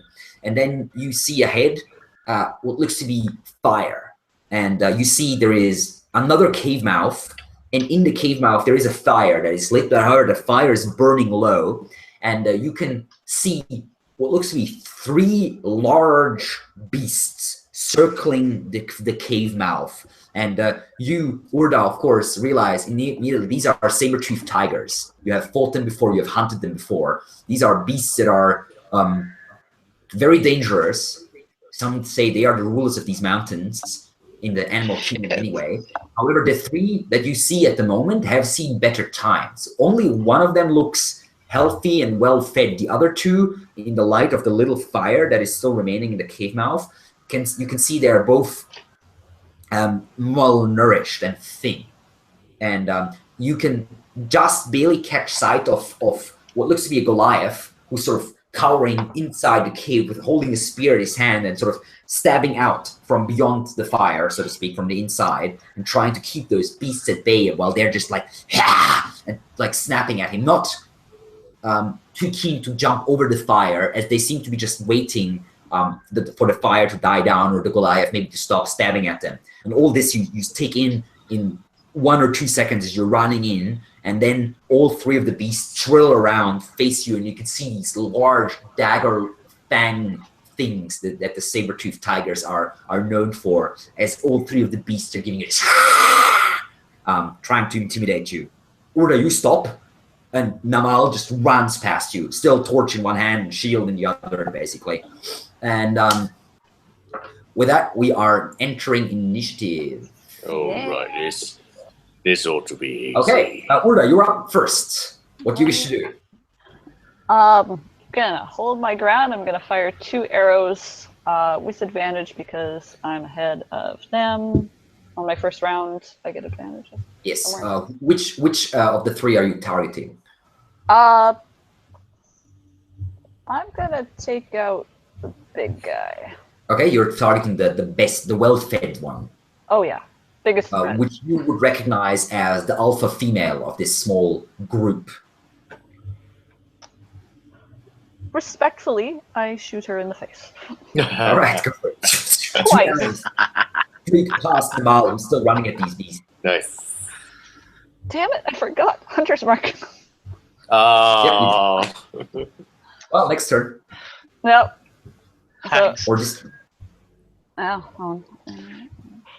I get advantage with my 2 attacks. It's prompting me forward. 21. Wow. What? 16? How do you do 16 points of damage? What? That I'm 1d10? Let me think. So +6, that's your dexterity? That's right. That's dexterity No. plus my longbow, or my +1 longbow, and my bracers of archery. Okay, and Where what's is the it? +3? +6. I have no idea where. I don't know. That's probably... You have set the damage twice. You should remove the global range damage bonus. Probably. okay, so it's Oh, 13, okay. There it is. I see it. It's a 13 and a minus. 14. So that's still 13 plus 14, still 27 points of damage. Is 2 arrows shot with uncanny precision. One of them pierces the side of the face of this alpha. Sorry, are these beasts? Because I get +2 against beasts. Oh, okay. Something.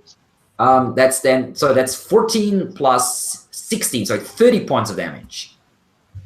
Sorry, 15 plus 16, so 31 points of damage. 2 arrows sink into the face. Also, Yeah. if that wasn't enough, when I hit a creature with a weapon attack, the creature takes an extra 1d8. If it's Yes. below its, so the second hit is 1d8. Yeah, Oh my so god. that as well. Yes, that's true. Nice. Okay. Well, Man, I the love first rages. arrow strikes into its front paw, sort of in the shoulder, and it just rears back. The second one takes in the face and lodges itself deep into its cheek. It trashes around, blood spurting down into the snow, hot blood slowly melting the snow underneath. And as a bonus action, I'm going to Hunter's Mark. Creature? Yeah. Okay. Gorg, you're up next. All right. How far apart are the three saber-tooths? There's about maybe the one of them is at the very center of the cave mouth. The other ones and the other two are sort of 10 feet left and right of it, basically. Oh, 10 feet left and right. Okay. You have to move. Use your full to see this, by the way. So you're hanging back a little. So you run in, and then you see this after you finished your 30 feet movement, basically. And as you're now shoulder to shoulder with Urda, more or less, now you can take the scene in, and you still have action and bonus action. Okay.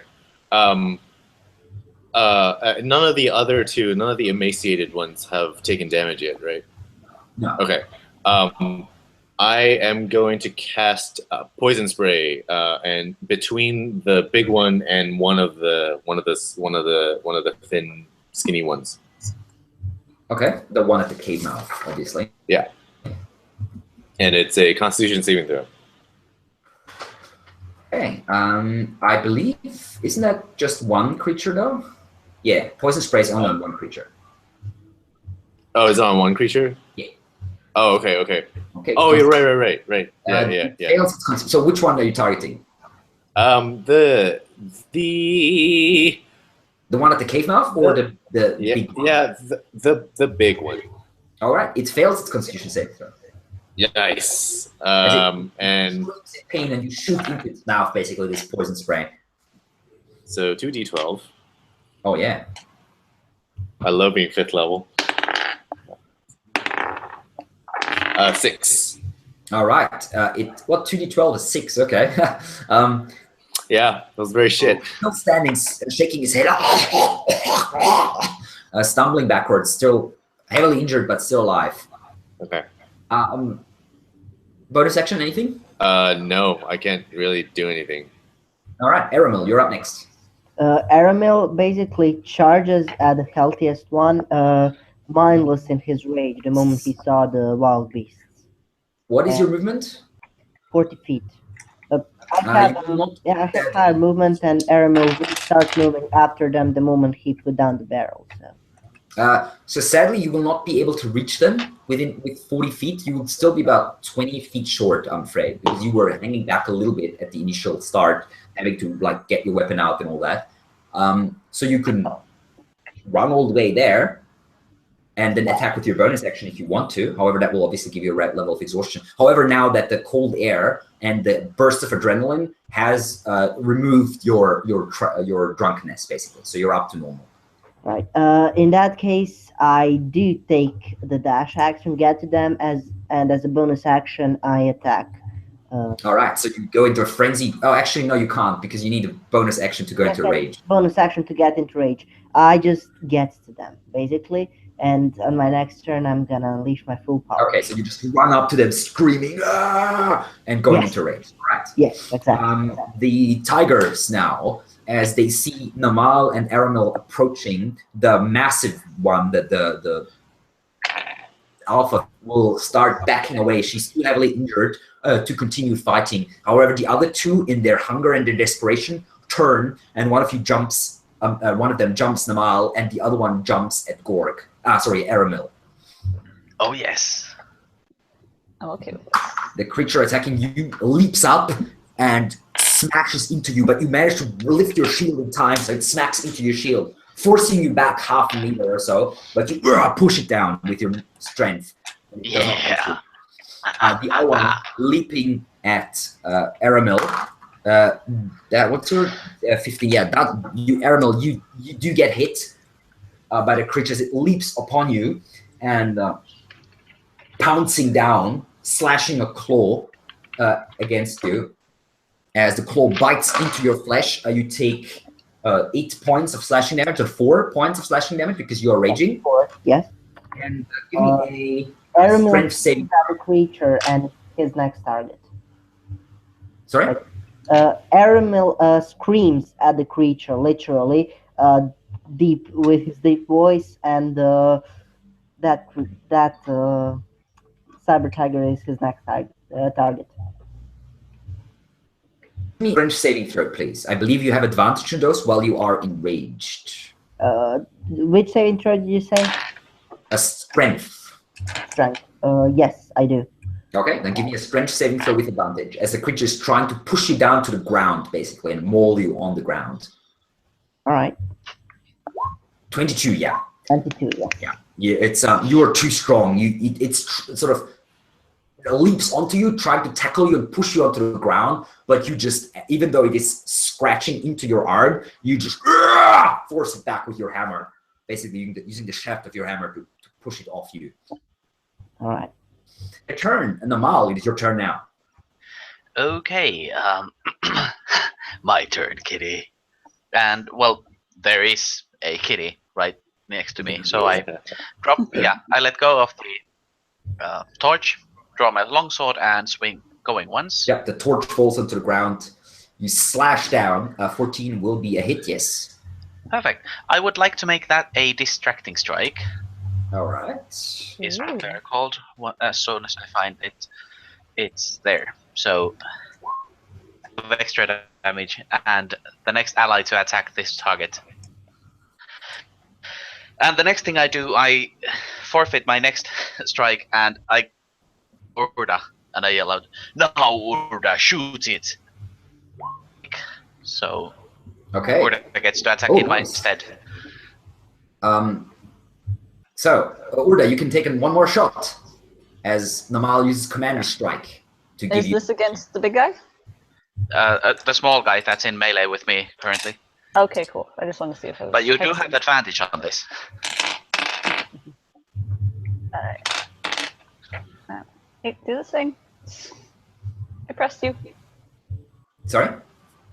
I'm pressing the thing, but it's not It's going. not rolling? Let me pull it. Oh, roll it manually if you can. It's all right. Oh god, the number of stuff I would have to add to that. Alright, pull the sheet up again, hit attack. Alright, I'm gonna roll manually. Well, you're rolling with advantage. Due to the distracting strike, the creature is so focused on Namal that you can shoot it in the side without any issues. Alright. So I don't have to do that twice. Yeah, 16 will hit. And you add one more damage, so that's a lot of damage. So that's Damn. 1d10 plus 5 or something? Or plus 6? Plus 6 plus 2 for the beast. So 1d10 plus 8 is your damage. Yeah. Plus Alright, 2 from. Yeah. Or does that So apply? that's 11. Yes, plus 2 from the commander strike. So that's 13 points of damage. Nice. Yeah, the arrow flies Damn. into the side of the beast. Which now also looks... That's more damage than I could do. Yeah, fair enough.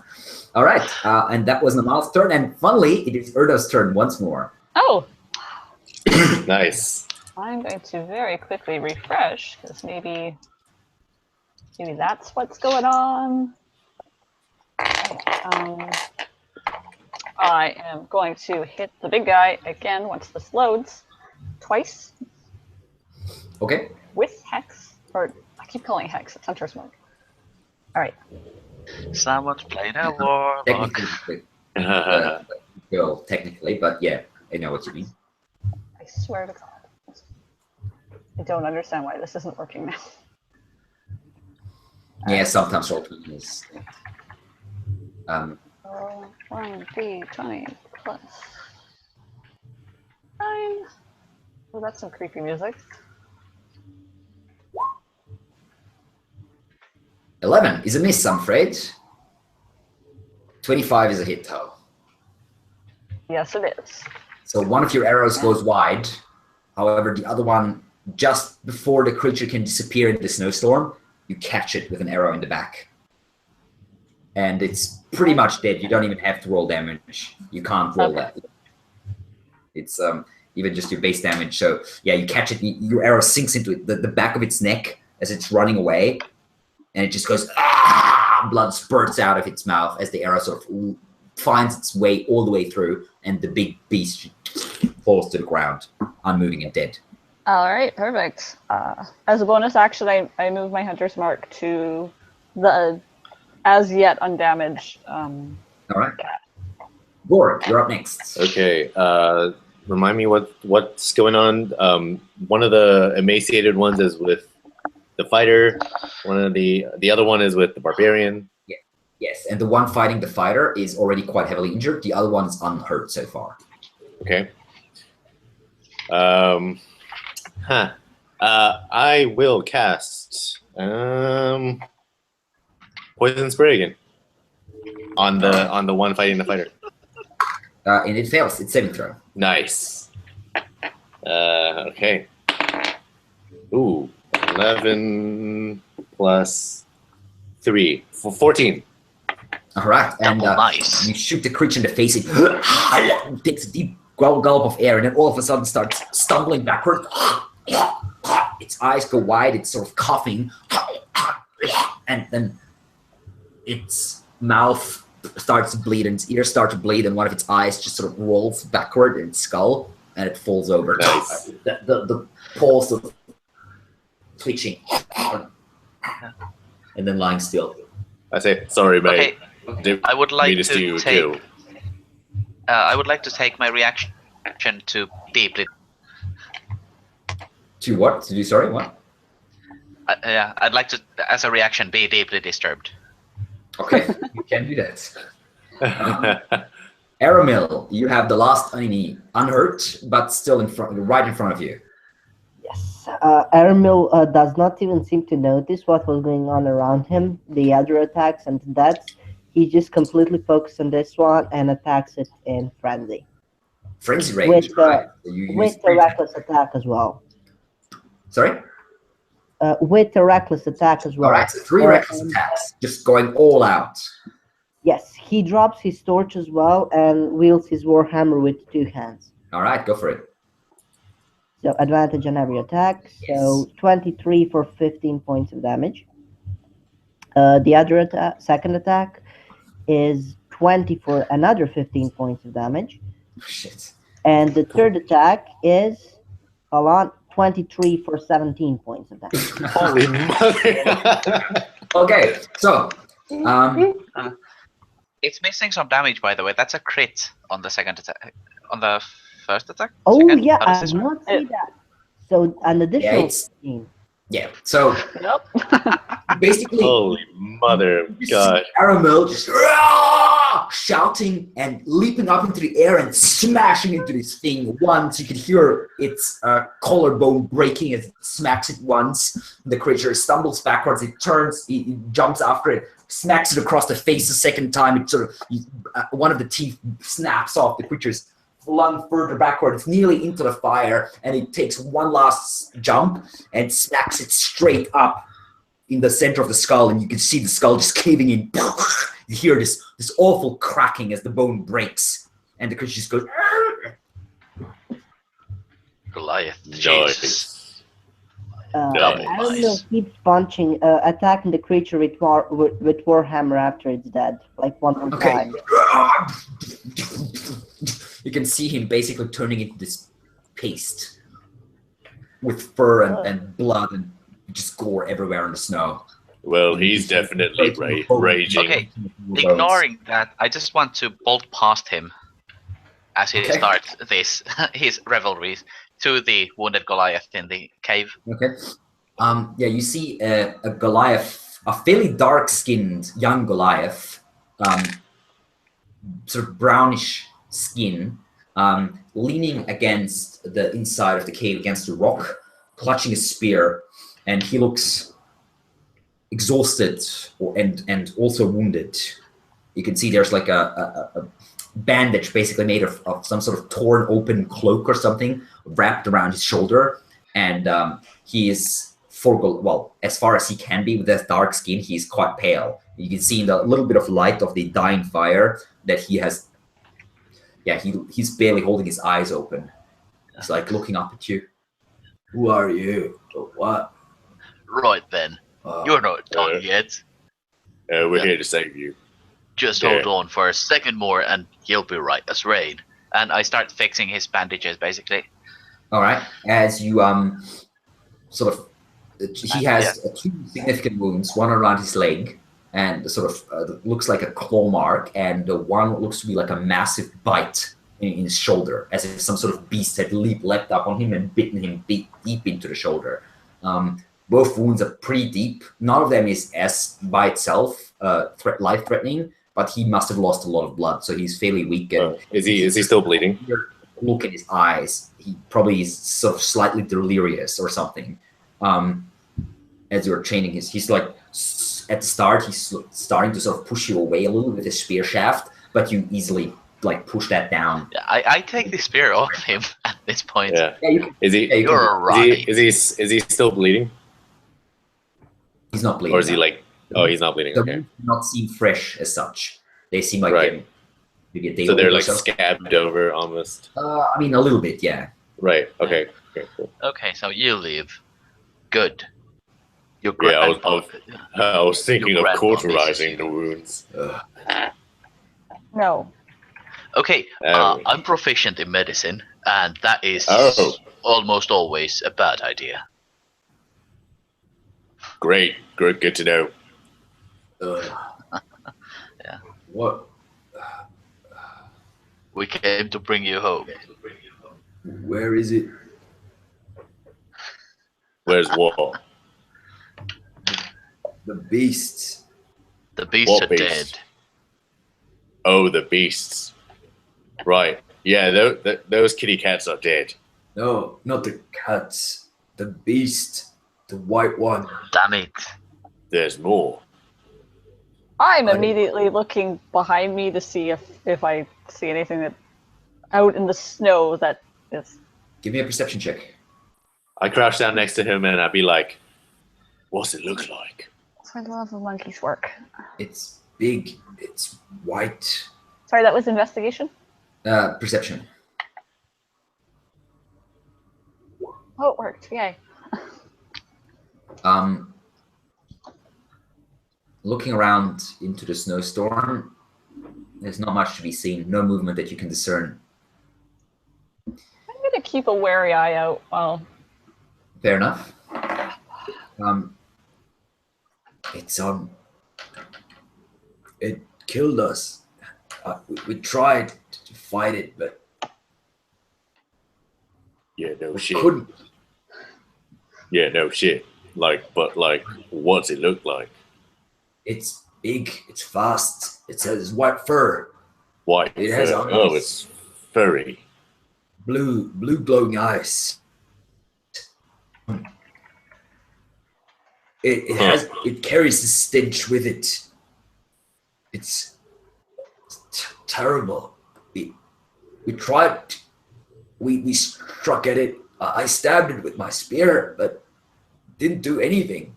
The wound just closed itself. It laughed at us. It tore Morok and Calabat to shreds. I don't know what happened to Thelok. I had to leave him behind. Thelok is dead. Shit. Yeah. We made him a little grave so people can find him later. I'm the only one left now. We need to get out. We need to get to kill us all. Coward! Right. Does his easy. description match anything that I might know about? Have I read any stories or heard of anything that matches that description? Beasts in the mountains. Could be a particularly aggressive polar bear. Gotcha. Or, I mean, you have heard tales of Yeti creatures. You have heard, as I said, there's all kinds of, there's winter wolves. Right. Okay.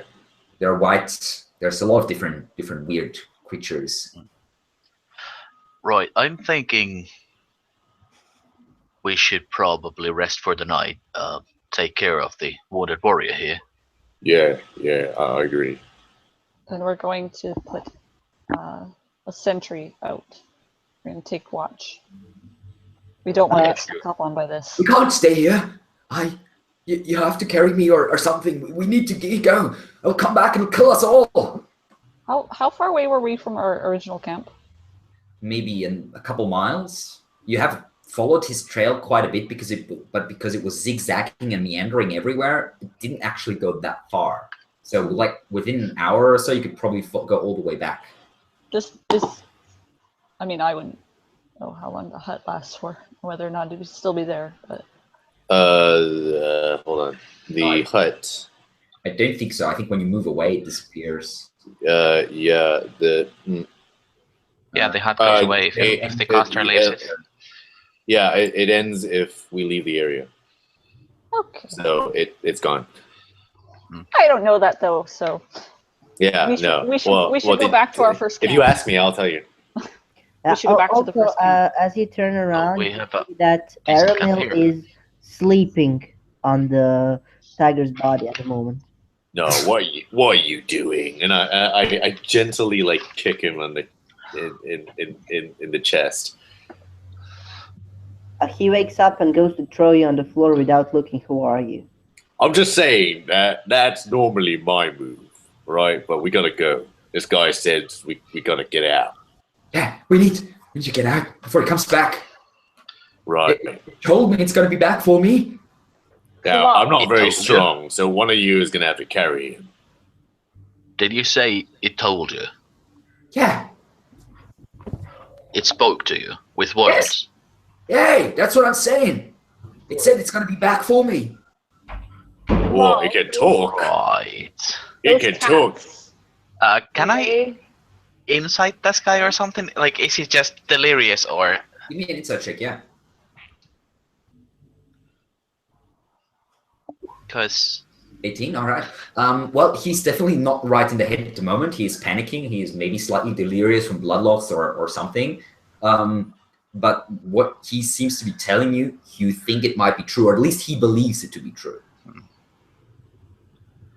right, I suppose we might need some. And this stings me to say, but we might need some backup. So, do we all agree we take the grandson of the village elder back to the village and then return to hunt the actual beast? Or If Come we go back, the beast might go away and leave the area, and we will have No, to It is start always- again. This thing sounds like it's got too much pride to just leave. I feel like it's not even going to let us leave. then again, yes. I was thinking the beast If we leave, said it that might it's coming become back, an ambush. and we could wait here, maybe lay out a trap. No, we can't wait here. It's going to kill us all. You can't hurt it. You No. haven't seen it. It's too fast. It's too strong. It's invincible. Are we close to any of the? No, we're not. Right, we're not close to any of the neighboring tribes, right? No, nothing within like Okay. 3/4 of a day's march or so. Shit. Kaval, was this the Uh, beast that you were hunting? Yes, we thought we could kill it. We set a trap, but it came and killed us. I think it was mocking us. It doesn't use magic, right? It just No, uses its claws. and some sort of axe or something. Axe. Oh, that's weird. It cut into Thelok, and the wound it didn't want to stop bleeding. Right. I don't know. That explains it. That's why there's two sets of wounds on the guy. Wait, listen to me. You can see there's a little bit of clarity in his eyes coming back. He sort of stumbles upwards, pushing against the cave wall to right himself. We need to leave this place. It's gonna kill us all. If it comes back, you're not gonna stop it. I don't want to die. Right. All right. You know what? All right. Fighter. You pick him up. Oh, or I have Yeah. a name, wizard. Yes. I forget. It's Namal. Namal. Namal, Yes. could you that- please yeah, pick that's him right. We Namal, are can you gonna please get pick out him of up? All right. I'll go Sure. with you. I'll go with Yeah. you. And then Basically, I pick him up in. How big is this guy compared to me? What's your strength? 19. He's not as big as you are. Yeah. He's like The he's gauntlets I of mean, he's a Goliath, overpower. Yeah. but So am I. yeah, exactly. So he's a Goliath. So he's Powerful not build, smaller powerful than you, build and but all. he's smaller than you. Yeah, okay. So I'm basically picking him into a bridal carry and Okay. Yeah. starting back to the. All right. I'll go with you. Right. We'll probably hang back a little. And please forgive me, Ranger and Barbarian. You two sprint Gorda. ahead. Gorda and Barbarian. You two sprint ahead. And if you encounter anything, you'll let us know. Right? We can't. Yeah. If we about encounter anything, it won't live enough for us to let you know. I'll take point. Aramil, you follow behind. Aramel, that's what you're called. Yeah. Yeah. We're not gonna. Don't stray too far from one another. I'll be Keep right an eye- behind you. Keep an eye behind. And we're gonna I head will back do to our original camp. Okay. Yeah, you're heading southwest basically, following your own trail, which was by now mostly covered in snow. However, as you are progressing onward, as the night is approaching midnight or so, the snow is actually slowing down. The snowstorm it looks like the fury of the storm is broken. And you can see a few stars now pushing their way through the thick cloud cover, just 2 or 3 or so. However, yeah, the snow nearly stops falling, and it has this eerily quiet, this weird quality, as if every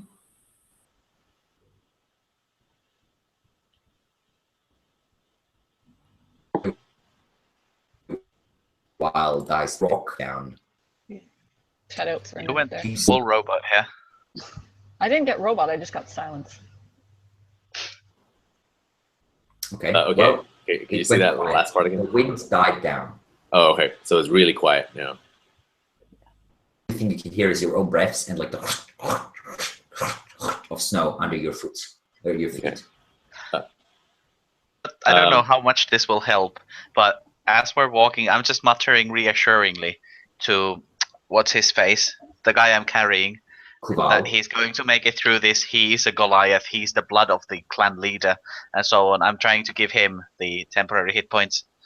You know, basically something to last him through the night. Technically, you have not had a short rest yet, so since you've last No, used it. yeah. No, a person can benefit from it only once per short rest. Oh, There's no okay. limit to how often the ability can be used. Oh. There's I see, limit okay. to maximum, Okay. and there's limit to Give me a receiving the hit points. Give me a persuasion check. Sure. This should go swimmingly. Yeah, he does listen to you, and after a while he starts to calm down a little, and he starts to nod, and you sense that he's a little strengthened. And after a while, he even sort of walks by himself, just with like one arm over your shoulder, basically, as one of his legs is wounded, can't really carry his weight. But you don't have to carry him like this, so you have at least one hand free to carry a torch or something. Again, Alright. Urda and Aramel, you're up ahead, and you are walking towards your own Aramil camp. actually should be bringing up the rear. No. Aramil said that he's going to be right behind you, no matter what you told him. I said that. Okay. So, yeah. That's the opportunity to glare. Damn it. He made his own conclusion that it was better that way and doesn't listen to your opinion. As you continue onward, you see through the darkness, now that the snow has stopped, you can see this large campfire of the Thunderspear tribe group sort of glittering ahead, maybe about a mile or so away. And as you catch sight of it, you all of a sudden hear the distance shouts and screams and a bellowing roar coming from that direction. I cast mage armor. Okay. Yeah. Whoa, I'm a pussy. I drop the barrel and start running towards the sound. Okay. I let him run past me, but I follow up with haste. Yeah, I let the soldier. I can't remember his name. This is frustrating. Nama. Notepad, man. It's called Notes. paper and pens, I'm presuming, so you can write down NPC names, just as a suggestion. Anyway, Yeah, what do you want? I usually do. So anyway, I put him down, hand him one of my javelins, and start toward the sound. What? You can't leave me here. What are you doing? It's all You'll be right. fine. You've got me. I'm with you. Oh, you're staying behind. Okay, he does Yeah. calm down a bit. Okay, so you are running through the snow now, and moving towards the camp. The screams last for about a minute or so. The shouts, and then everything goes quiet. Aramil keeps running towards where the sound was, Okay. and of course looks around.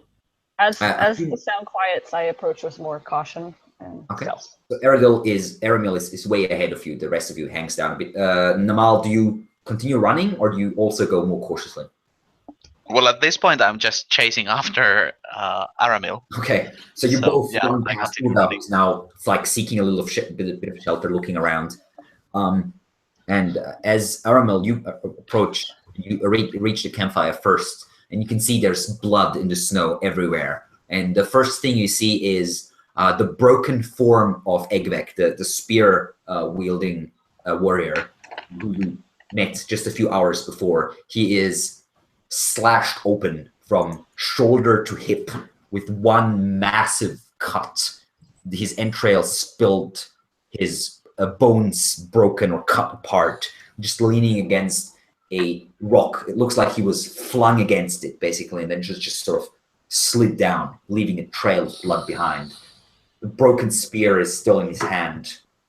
Ouch. And then, looking around the campfire, you see a discarded greatsword and bits and pieces of armor. And following those bits and pieces, you find a severely injured and dying Kanat Night Runner who seems like he's crawled off about maybe 20, 25 meters from the camp. It's just leaning against a small rock and a heap of snow. And you can see there's like a massive claw mark just going through his face. His lips are cut open. There's teeth missing and just blood everywhere. His armor has been torn open in several places. And yeah, the blood is just streaming out. And one of his eyes is lifeless. The other one's still sort of moving around and sees you as you approach. Aramil just comes closer, trying to hear what he's saying, and starts muttering really quickly. Tell me, basically. He tries to reach one arm up, and you sort of feel the touch of his arm on your shoulder, but it slides down, just leaving a smear of blood across your clothing. I put my ear right next to his mouth.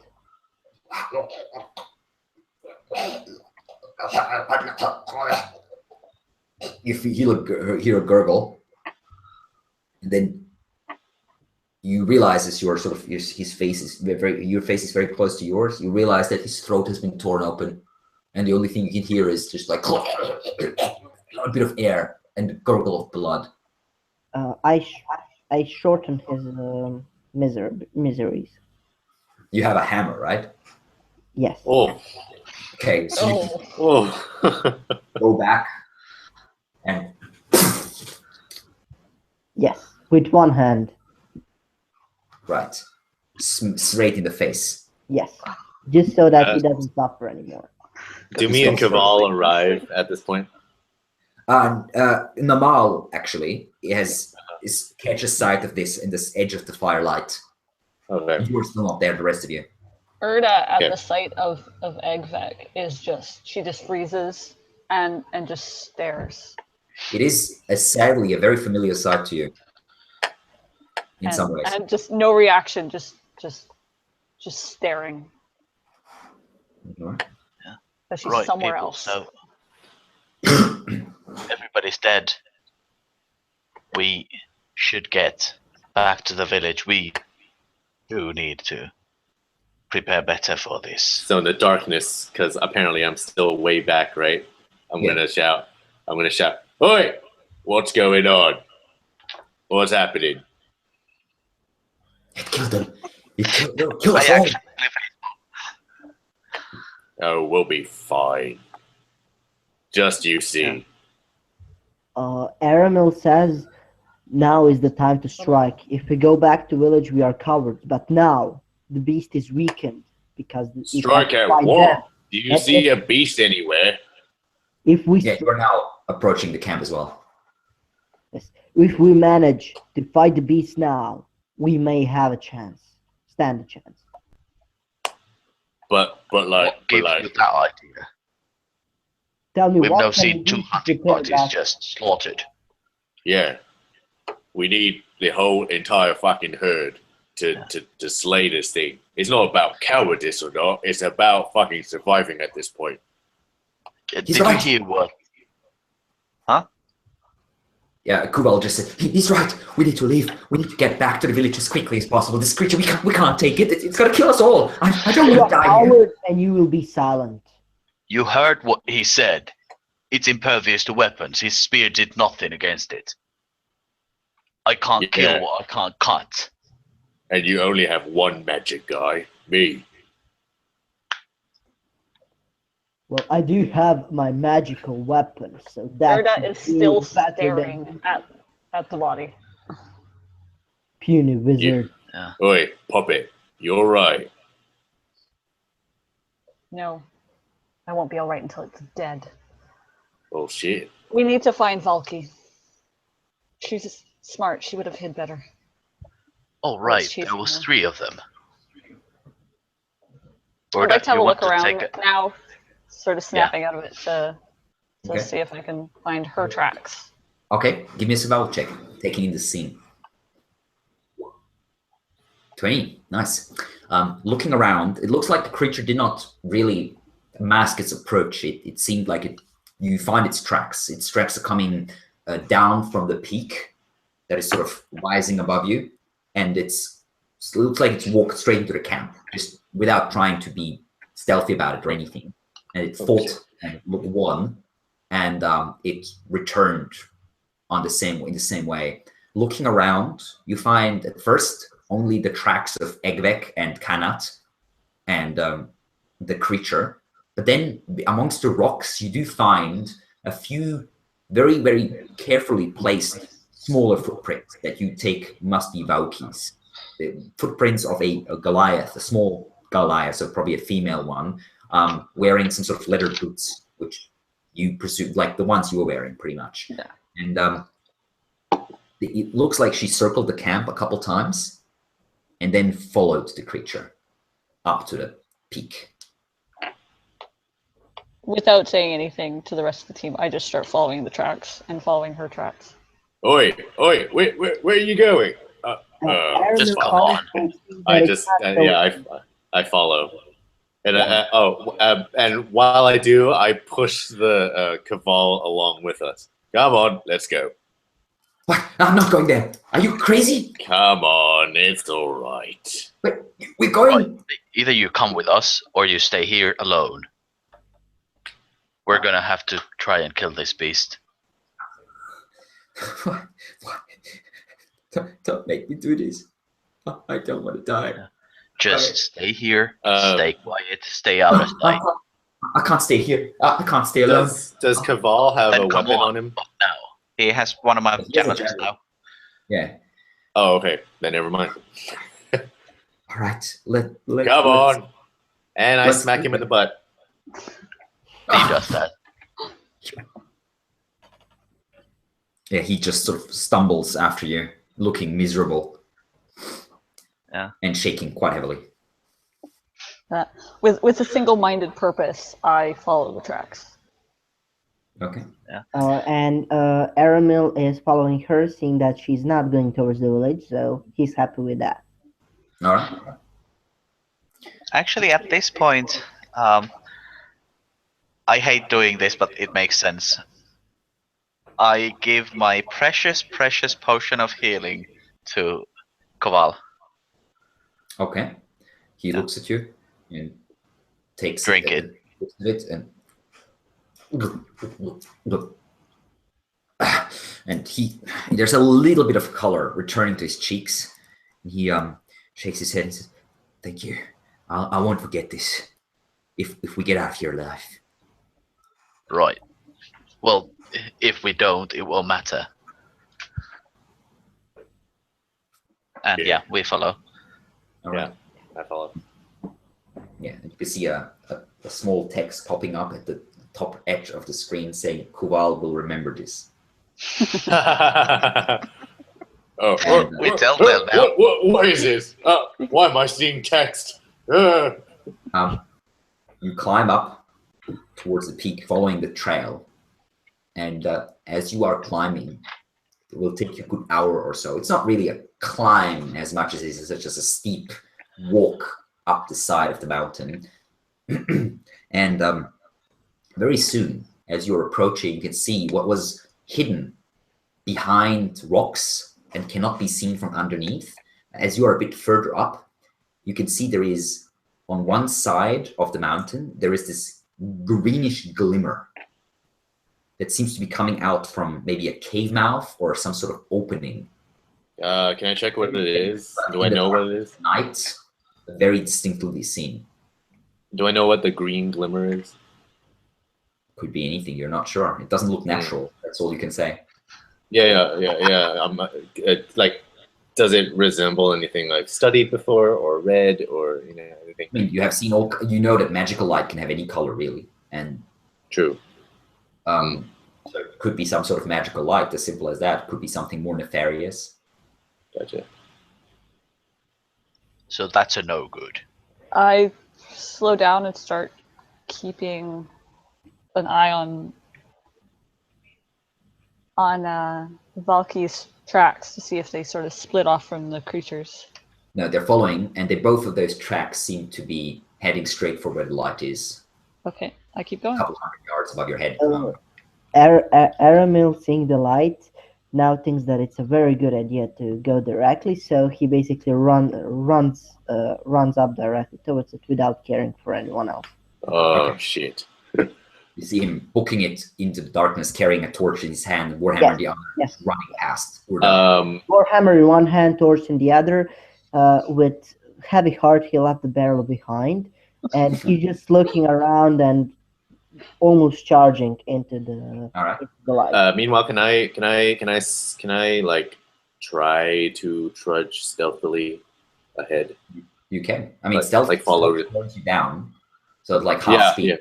Yeah. No, I'm trying. I'm just trying. I'm gonna like fall behind, but like go really slowly. Okay. Yeah. Give me a stealth. Oh, motherfuck.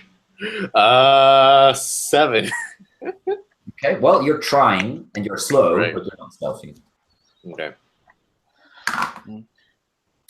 Urda, as you are approaching, and also Aramil, you see the light is coming from an opening in the rock, which is about maybe 25, 30 feet overhead from what looks to be like a hole in a sheer cliff on the side of the mountain. This cliff is frozen over, jagged pieces of ice. But the opening itself is fairly large, a good maybe 12 feet or so in diameter and vaguely circular. That's where the light is coming from. And Aramil, as you approach, you're the first one approaching. As you're running up, you stare up. You can hear a voice all of a sudden coming from the darkness to your right going, "Hey!" Aramil stops for a second and looks into the darkness, lighting it with a torch. The darkness looks back. Nothing there. But you can hear the voice again, a bit further away in the darkness amongst the rocks saying, "What are you doing, you idiot?" I start swinging a torch towards the voice, like trying to hit something. I have no idea what's going on. Or that you come up as Oh my well God. and see him standing there like trying to, I don't know what with the torch, just waving it around basically. What the hells are you doing? There's something here. I cannot see it. Am I blind? Am I going blind? I look around. You can hear the voice also now. The voice says, "It's me, Valky. I'm here Valky. amongst the rocks. Tell the idiot to stop the torch. Take out the torch." Put that out now. Why? Okay, get eaten. And I sort of sneak towards where I heard the voice coming from. Yeah, you see her slim form, bow in hand, crouching amongst the rocks. You crouch next to her, and she says, "It's gone up there. It's in there. I followed it. It killed Karnat and Egvek." We saw. And Urda goes blank for a second and then sort of comes back to herself. We've got bait. I don't know what to do. The creature, I've never seen anything like this. It wasn't afraid of us. It walked straight into the trap. It might have even known that it is a trap. I probably did. Cannot. He slashed at it with his great sword. It didn't do anything. It broke Egvek like he was a toy. Cut him open. It's carrying this big axe. At this point, have the rest of us arrived? Yeah. You and Kulal, who's now so heavily shaking, just looking around, half panicking and breathing heavily. Namal, put the torch out now. I extinguish the torch in the snow. Okay. And I waved him over to where. Aaron still standing there with his torch out. There's nothing I can do about that. Say trap. Aramil just asked why. He didn't say he won't. He just asked why. She said, "Find me bait." What? She said, "Find me bait." He shrugged his shoulders and didn't say a word. Okay, You really want to get eaten, mate? No. And put out the fucking torch. I put out the torch. What do you say we do, Urda? Do you have a plan? I don't have a plan. I just want it to die. I have an idea. All right. We get. Let's see. All right. All you melee people, the two of you, are gonna draw the beast out. Oh no! You get the beast's attention. I'll flush him out. There's a hole in the side of the cliff, right? Okay. It looks like some sort of cave opening, although it's weirdly symmetrical. I'll flush him out. Try to get him out in the open because I feel like we can't fight him or it if in such an enclosed space. So I'll flush him out. You two, melee people, keep it occupied. The Rangers do some damage from afar, and I, using magic, because I can, will try to separate it from its axe so it's a little easier. Since when are we taking orders from a wuss? Since my intelligence is 9P. We're taking suggestions. Yeah, it was an idea, by the way. Yeah. Good. I like that. Yeah. Why don't we just throw it off the mountain? You think you can hurt it? You may. Yes. Yeah, it'll probably climb right back up and kill us. Oh yeah. We could climb up there. Corner it. So is this the plan? The Rangers stay hidden. Kuval, stay with the Rangers. Right? We'll keep its attention. Will be with us. I could do that. And yeah, we'll kill this beast. So are we attacking it in its cave? Are we attacking it in its cave? We're trying to draw it out. We're drawing it out, right? Yeah. Because if we draw it out, the Rangers will have all this room to move around, right? But if we're in the cave, that it'll be all boxed in and it'll be weird and shit. I will draw it out. But it can't. Right. Let's try this. Cave. True. Yeah. It can't escape. But I feel like if we were all fighters and we were all heavily armored, then maybe. But I feel like a lot of us rely on having open space to operate at our full capacity. Maybe. Well, let's see how it goes. So we try to draw it out. If it doesn't, we go in, and you'll be after us and get ourselves cornered. This discussion is all happening quietly, go. right? And I'm moving. Okay. Basically, I want to walk a bit closer to the opening, the cave, where the light is coming from. The light is coming from a cave that is in the side of a cliff face, about 25-30 feet above your heads. Is it just rocks around us? Yes. Rocks. Can I try hiding behind a rock that's closer to the mouth? You certainly can. Okay. 15. Okay. And then I'm going to look at the rest of them, and then sort of silently, like, mouth, "We ready? Yeah, we ready." And I'm standing completely in the open, in my slightly gleaming mithril, full plate, and all that, and I just yell out, let's see, "I am Wildfinder of the, and I have come to slay you, foul beast. Come and meet me." Hey, it's worth a shot. Before Orda gets in position, she says, "We will avenge our fallen," and goes separate from Valky to hide. Yeah, Valky heads off to the right, gives you a nod. Let's do this. And I'm going to. Can I prepare an action before initiative starts? Certainly. I'm going to cast poison spray if anything comes out of the cave. Okay. Aramil moves next to Namir, I think. No, hold on. Namal. Next to Namal, and as he's yelling his thing, Aramil is also going to yell, and he's gonna yell, "You will die, you foul beast, and I will have your head as a trophy." So that's got to get it mad. You can hear a voice after a few seconds of silence. The voice seems to be sort of echoing down. It sounds like it's like echoing down some sort of corridor or something, basically. And the voice, it sounds surprisingly normal, like a human Goliath voice. The voice says, "You young ones, why do you come so eager to die?" It's definitely coming out from that opening.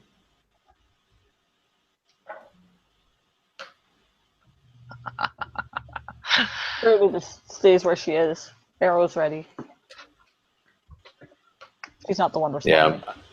Yeah, I'm just getting ready to shoot poison. Blood must have blood. Come, oblivion awaits.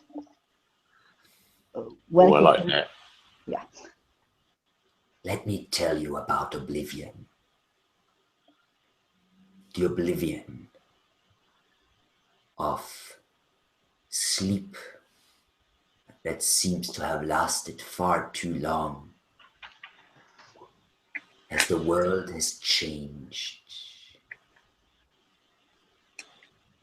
Yet you are still so eager to meet your end. Our kind, the fire in our blood. And the voice seems to be getting slightly stronger, as if the speaker is slowly coming towards you. Oh shit. You have forgotten so much. These mountains. I ruled them once. But now it is vermin like you who lay claim to it. Now you can hear footsteps coming. Aramil is prepared to charge at anything that comes through. Well, that's, as I said, 25-30 feet above your head is where that's coming. So if you want to charge, you'd have to climb up the cliff. All right. He's just prepared to attack anything that comes through. Okay. Well, as I said, The tunnel ends above your heads, 25, 30 feet up, so you cannot reach that high. This is like 10 meters above you. You ruled these mountains once and never again. Well said. Erda's remembering the legends of the mountains and maybe starting to get an idea of what we might be facing. I will slay and rend and slash and hunt until the blood of our kind runs through the snow and turns it red if need be. But this I swear, these mountains will know the name beneath storm eyes once again. Now I have killed. Who? Why do you think you can stop me? And then the voice stops, and you sense more like a surprise, and you hear this sniffing sound. Ah, I see you have brought my prey, my quarry, or maybe I should call him something else. My property. Are you out there, boy? Remember what I promised you I would come back for you? It seems you came to me. And Kulal just sort of starts slowly backing away. No. Oh, no. I do not. I don't. Spare me. Damn it. Steel yourself, boy. Don't Enough idle banter. Show yourself so we may finally throw down. Don't worry, boy. Death is not my gift to you. It is the gift to everyone else here. But my gift to you was something far greater. Now, let me show you the path. And you hear this God fucking damn it. sound coming out of the cave. And the green light flickers and grows in intensity. And you smell this awful stench. It's like this wave of rotting, the stench of rotting flesh is pushing out. Hardcore. And as this wave of smell hits you, Kulal drops down to his knees. Starts retching and grabs the side of his neck with one hand, tearing at the bandages. And as he does, I would like to fire an arrow into him. yep, go for it. Because as he does, his flesh bursts open and grayish fur starts growing out of him. And you see his skull elongating as a snout breaks out, teeth grow, and his whole form is twisted in this transformation as some sort of bear-like creature seems to be ripping its way out of him. Oh shit. Do the thing again. Cat, get off, cat. Go away, cat. Take a shot. All right. And Urla, you are first in the initiative, so you can indeed take the shot first. And I get advantage because I'm going first. Yes, you do. 28 is a hit. You're taking 2 shots. Yep. Both of them hits. Oh, fucking Hunter's Mark. Oh. I am cursed by Vex. Yes, you are. Yes, you are. You have Vex's curse. I should maybe not use roll V because that You doesn't have the work Vex either. Hex. That's good. All right, that's. I thought it was quite vexing. Damage plus Colossus Slayer. Keep trying to do roll V. How much is that total? That's math. What do you? Oh, so it's 13 plus 9 plus 4. Is that what your damage is? 13 for the first attack, and then Yep. 9 plus 4 for the second. So that's 26 points. All right.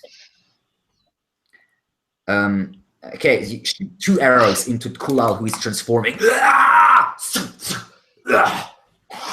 His stumbles backwards, lets out this roar of fear and pain and anger and bloodlust, and leaps up to his feet, basically. You can see his hands bursting open, revealing these massive black claws. And at the same time... Split of action to Hunter's Mark. Yeah, you can. You're Hunter's Mark Kulal? Yep. Kuval, yeah, okay. As this is happening, you can hear a coming from above, and those of you who glance up, you can see a Goliath standing there in this green light. However, this Goliath is old. He's not bent over, but there's something to his face that looks different. He's narrower in the face, and his cheeks are so fallen in, and his skin looks nearly like a skeleton with just the skin stretched over the bone. He's extremely thin and gaunt, and he's carrying a massive axe, way too large for his thin frame, in his hand that is adorned with red, slightly shimmering runes, like a massive double-headed great axe, basically. And he's wearing what looks to be nothing except for the fur of some large white bear creature. It's sort of he's wrapped into this fur. The skull of the bear is resting on top of his head. However, the bear fur itself looks ancient. There's like patches missing, and some of the claws are broken off, and one of the eyes and everything is missing. It's like half rotten. And this man, this Goliath, emanates this terrible stench as he looks down, laughs, and then takes his axe in both hands and says, "Now, let the hunt begin." And his form swells up and muscles grow. Fur bursts through, and it's nearly like the bear fur sort of sinks into his flesh, and the bear skull sinks into his face. And this massive bear Goliath hybrid now towers above you. But the worst of it is the stench grows even worse, and you realize this creature has died a long time ago. But it is still somehow standing. Do I know right off the bat what it is? Well, it is some sort of undead shape changer. No. As it throws back its head and just lets out a roar and grips its great axe in both hands. And that is its turn. Gorg, you're up next. I think you had an action prepared. We're slightly distracted by the transformation going through Kubal. Yeah. How far away is Kubal? About 20 feet from you. 20 feet. Okay. And the dude is still at the cave entrance, right? Yeah. He's standing up top. Which is like 20, 30 feet above? Like diagonally, probably like 35, 40 feet from you. Oh, shit. That's out of range. Okay. I am going to... I'm going to cast... shit. You said 40 feet? Yes. Man. You're casting shit. Yes, I'm casting shit. Okay, fine. I am going to cast... From behind cover, I'm going to cast Witch Bolt at Kaval, who's transforming. Okay. Electricity crackles in the air, shooting towards Kaval. That is a ranged spell attack, I believe. Okay. Hold on. It's proficiency plus wisdom, right? Yes. Yeah. Okay. That is 16. How do you spell Witch Bolt? WITCH space BOLT. Yeah, that's how I spelled it. Doesn't seem to like that. Okay. Anyway, sorry. What was your number? 16. 16 hits. The electricity crackles in between you and Kubal's form. It's now just lifted up and okay. hits him.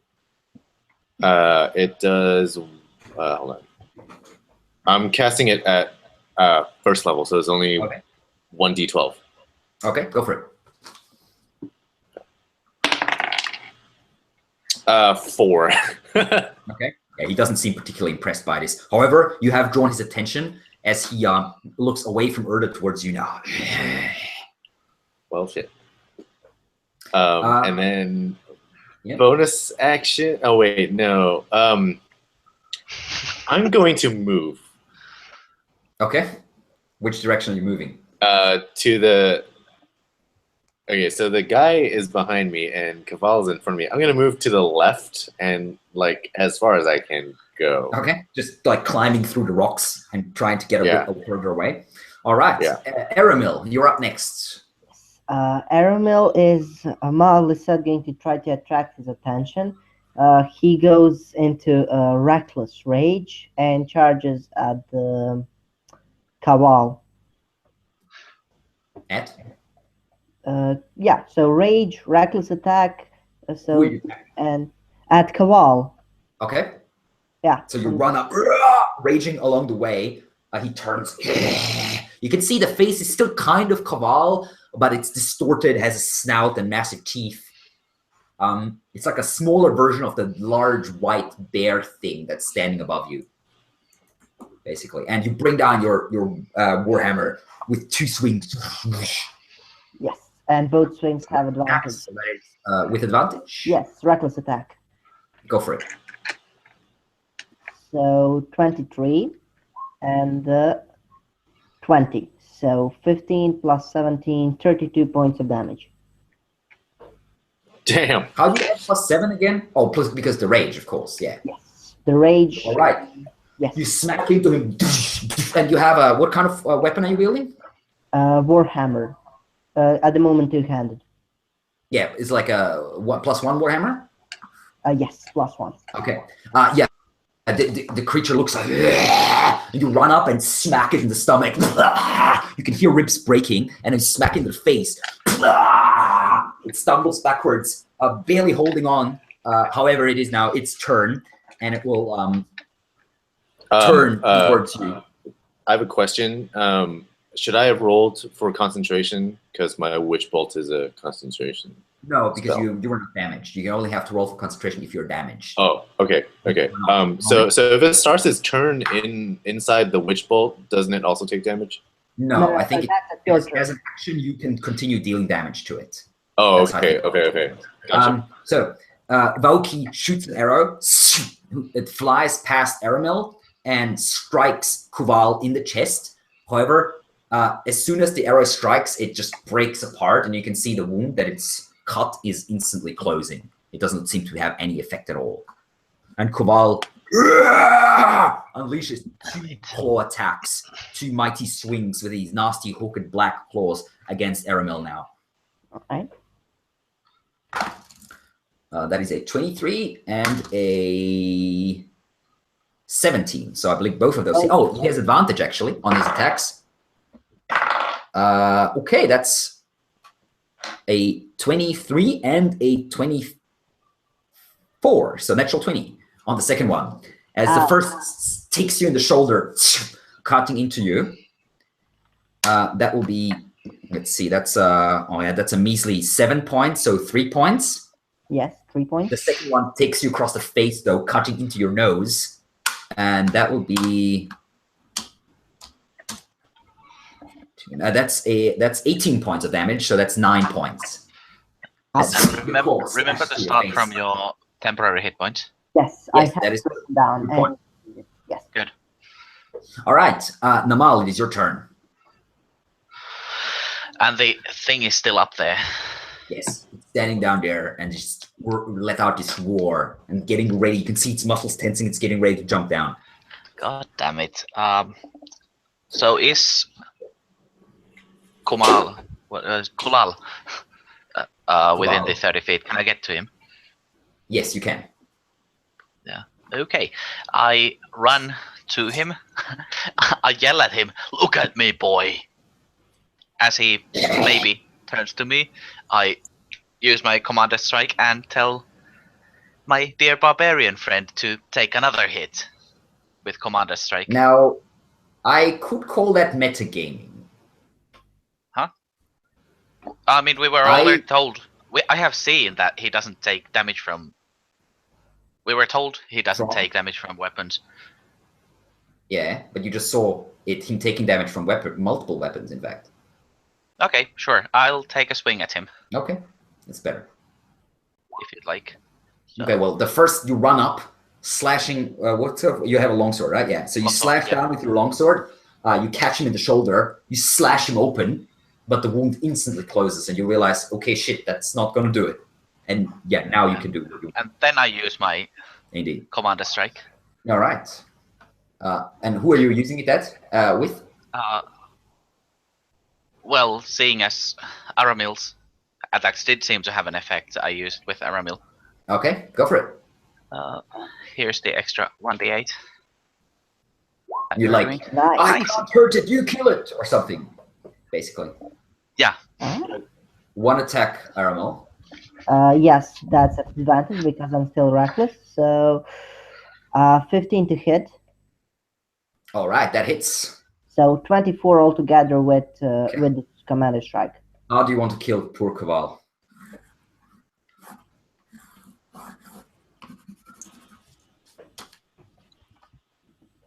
Aramil just like he was attacking and he just staggered from the blows he took, and then Namal fired him, and he just used that moment of inspiration to swing his warhammer up his chin and lift him in the air, and basically break everything there. He lands on the ground, and as soon as he lands, you can see the fur starting to shrink and retreat back into his body. Okay, and all right. Yeah. At this point, Namal realizes that hey, maybe it's the hammer that's doing it. I let my longsword drop and draw my warhammer. All right. And I point it at the big werebear lich, whatever. Yep. Tell him, you're next. Come meet your doom. We're done. We're up at your spot again. You're muted, Tiffany, if you're trying to speak. I can't hear you. As a bonus action, I move Hunter's Mark. Mm-hmm. That's a thing I should do. And Excellent. then I'm going to take 2 shots at our bear lich thing. Go for it. Call it the we'll just call it the bitch. The bitch. Yeah. I like it. All right, and that's has he's gone this turn, so I am going to kill roll 20 because it's not letting me do the thing again. Is he a beast out of curiosity? No. No, I didn't think so. So rolling with no advantage. I have to fix me. He's a humanoid shape changer undead. So he has 3 types of creature that he is, but none of them is beast, I'm afraid. All right. Not the roll I want.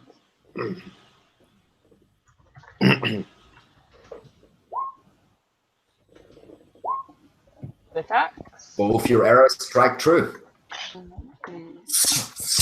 Setting 2 arrows in his chest. First damage with Hunter's Mark, which is 1. Yep. Hunter's Mark 1d6 or 1d8? 1d6. Okay. Alright. Okay, that's 14 points. I got clever. I wrote everything out in a notepad file so I could paste it. And that is 14 now. And 3, that's 17 points. And Colossus Slayer. Yes, you do. All right. 2 arrows strike the creature in the chest. It just looks down and rips them both out. And it looks actually surprised because there's blood now flowing down its chest. And looks straight at you, Urdanao. And it leaps. She's out of cover. She's just firing arrows. And she's got that look on her face again. With a massive jump. Leaping. Superhero lady. No, not superhero landing because it's Oh, carrying okay. a massive axe in 2 hands. Oh, fair enough. On a rock, not that far from Urda, takes another leap forward, and you realize, oh shit! And the creature, this massive thing, bearing down on you. Oh, no pun intended. Slashes down with the axe once, and then as the axe comes down, it twirls around and goes in with a claws for another strike. Biscuits. That will be a. God damn it. That's a 17. So the axe catches you, and you leap to the side, catches you in the arm, dealing 13 points of slashing damage. Ooh. And as the axe slashes into you, you feel this weird tearing, and the red runes on the axe flash a lot to life for a split second. Give me a Constitution saving throw, please. All right. I'm going to attempt to press the thing. Do the thing, yay! That's a fail. Oh.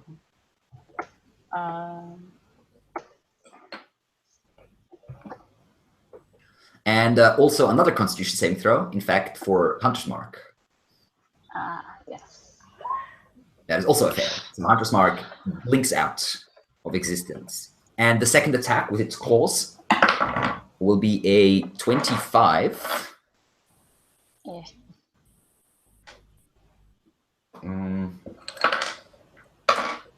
And that will be 16 points of slashing damage. That one I'm going to use Stone Endurance. An excellent choice.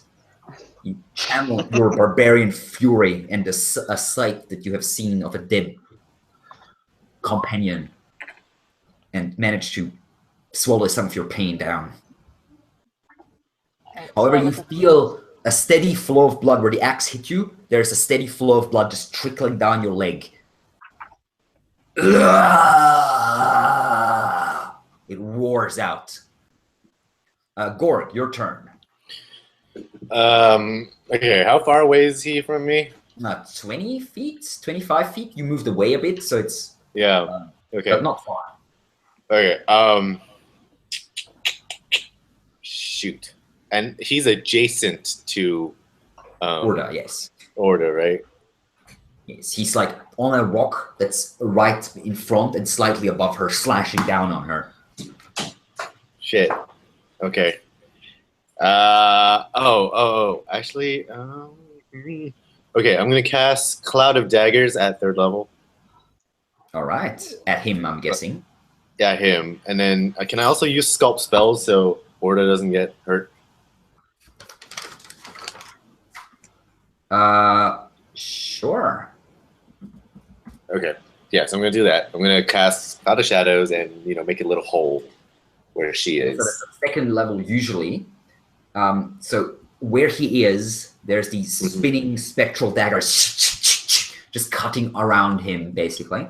That's for the first time on a turn. So it's okay. So it's just there for now, basically. Yeah. Does not When it enters. Does not hit Orda. Right. Okay. Do I roll damage?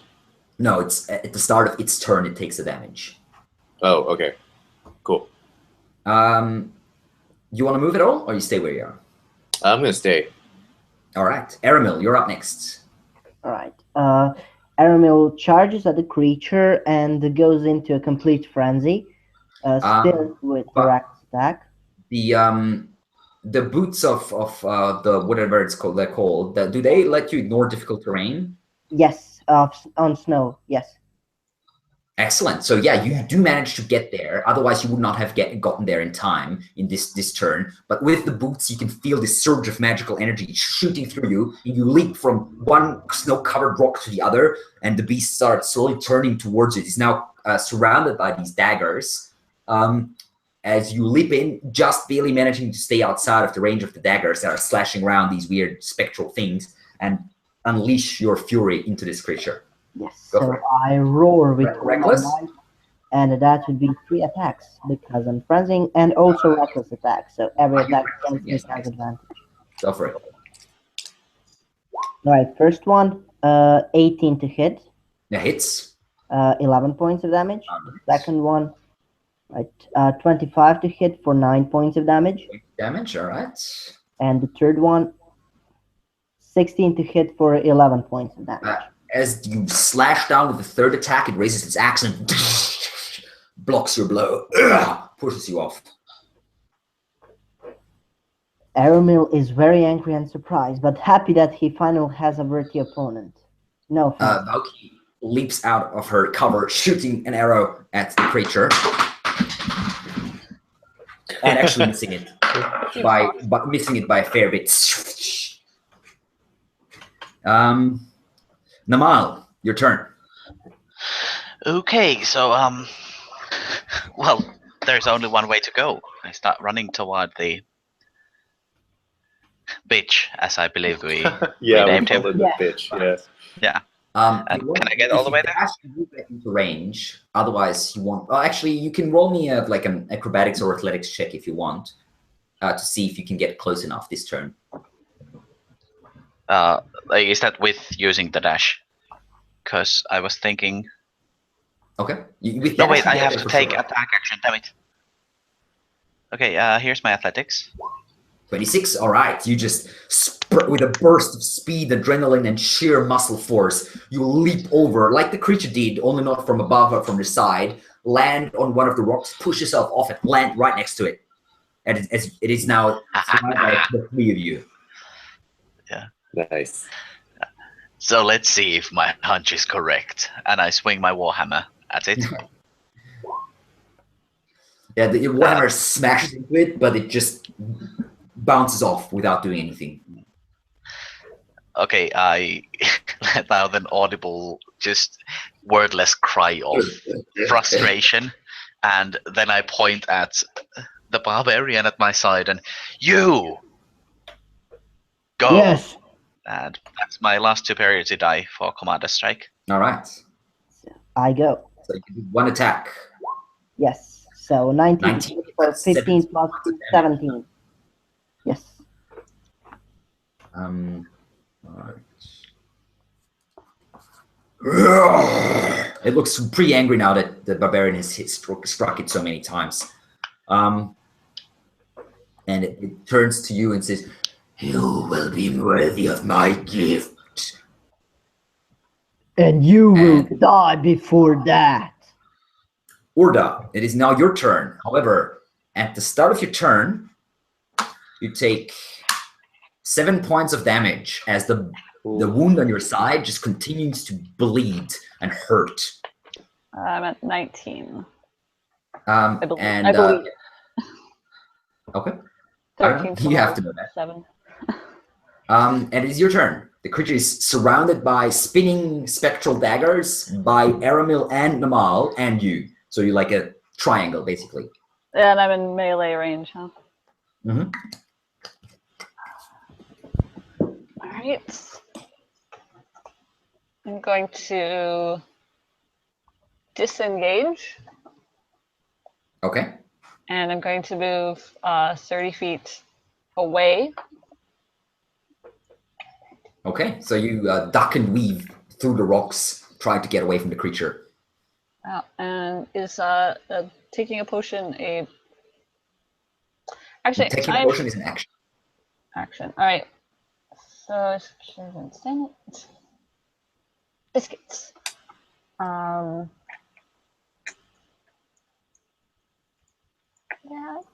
I got nothing. So I'm just gonna, because I'm not a thief and I Fair can't enough. use action to hide. So the creature takes 6d4 slashing damage from the cloud of daggers. Oh, nice. As the daggers are just spinning around it, cutting into its flesh. 64, right?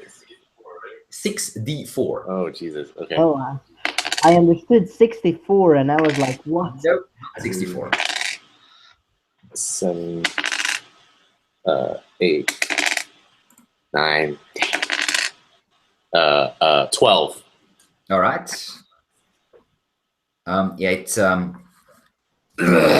looks down and then it casts a quick glance towards Gorg, and you see a glimmer of intelligence, and then in its eyes, and it leaps sort of over Gorg, over Aramil and Namal, landing on their behind them, basically leaping out of the cloud of daggers. And while it's doing that, it will also slash down with the axe against Aramil, bring it down with a massive blow, which with advantage, I believe, because you did reckless attack. And that will be a 16. That will hit. Yes, it will. That will be a meager 8 points, so 4 points of damage from the axe. However, give me a Constitution saving throw. I will. As the axe bursts to life once more as it cuts into you, trying to tear open a large, heavily bleeding wound. 21. 21, but your flesh is too tough for this magic. And then, as it slashes into you, it leans in and tries to bite you in the side of the neck.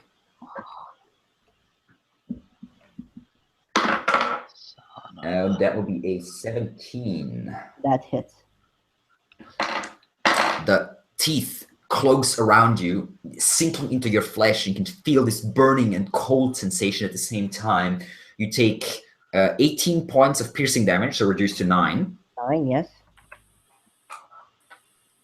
And yeah, that's that. I growl at him.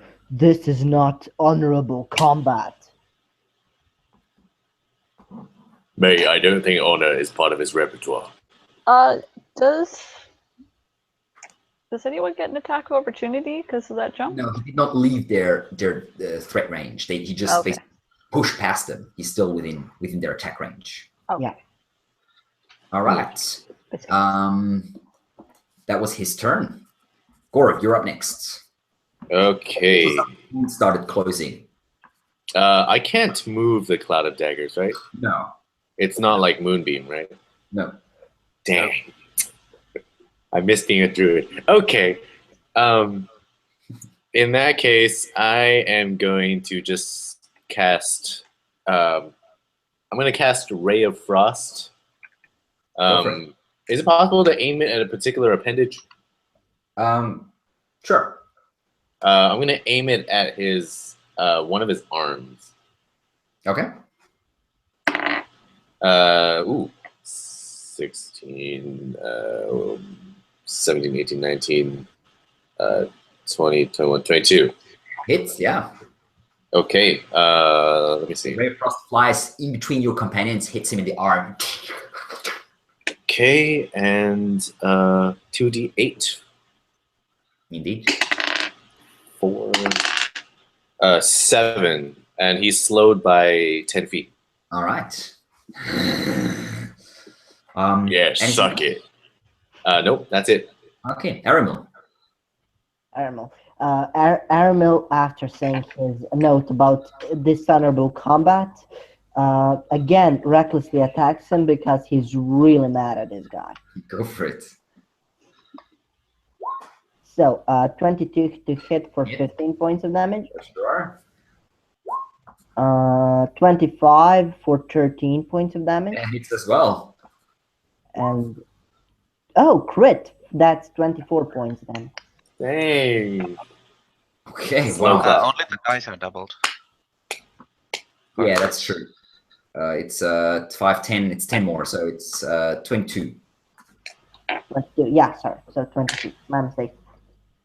You unload into this creature with your full fury, just forcing him backwards. He tries to parry his axe, but you just push it out of the way and smash once more. You can hear ribs starting to crack under your attacks, and lets out this scream of pain, and blood starts pouring out of his mouth. It looks injured, not heavily, but injured. I scream at him, "Do not bite anymore." All right. Yeah, Vaoki is just like shooting at him, and hits once more, but the arrow just breaks against his skull without doing anything. What? I can't do anything. Namal, your turn. I am almost out of moves. Oh shit! So You're looking a little rough there, mate. I'm gonna try and grapple him Excellent choice. because I can't damage him. So you basically drop Here your goes. warhammer, and how? Yeah. Wow. Yeah, you leap at him, but it's like he just sees you coming and smashes an elbow into your face, and you just stumble backwards. That wasn't really nice. And well, I've got 2 attacks, so I suppose I'll try that again. I think so, yeah. I think you can grapple twice. If you 2 attacks. Yeah. It replaces one of your attacks. Yeah. 24. That might actually be successful. Let's see. Yes, it is actually. Nice. Smashes his elbow into your face, but you stumble back, but then you duck under it. I grab the elbow. Grab like you're hanging onto his arm now. Yeah. Stand still, puppet. He's now looking burning eyes into your face. You're only maybe about 15, 20 inches apart. You feel this terrible stench coming out of his rotten mouth. And you can see the teeth underneath are like black and yellow, and some of them are dead and some of them are missing. Mountains, but you are an ugly one. And then I'm done with my turn. All right. Urda, at the start of your turn, you take 7 points of bleeding damage. Ooh. As the wound is continuing. Oh, sorry. Give me a Constitution save. I think I owed you one from last turn too. Yes, that's the one from last turn, but you failed anyway. So yeah, you're still bleeding. Sorry. So you take the 7 points. Biscuits. I am at 12. Okay. Yeah, you feel your strength slowly being sucked out from this terrible wound. Urda pulls 2 arrows and fires. She's going down. There's a look of determination on her face, like I am going to do everything I can to fuck your day up. If you have advantage, because he's grappled. Grapple, yeah. And actually, Unfortunate. Let's see how this her works. first arrow she's going to aim at the frozen armor. That's all.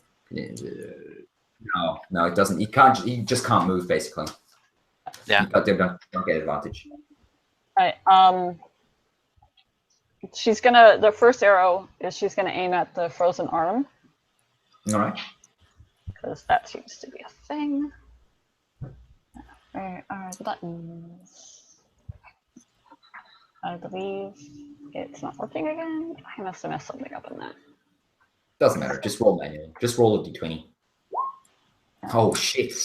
Yeah. That's yeah!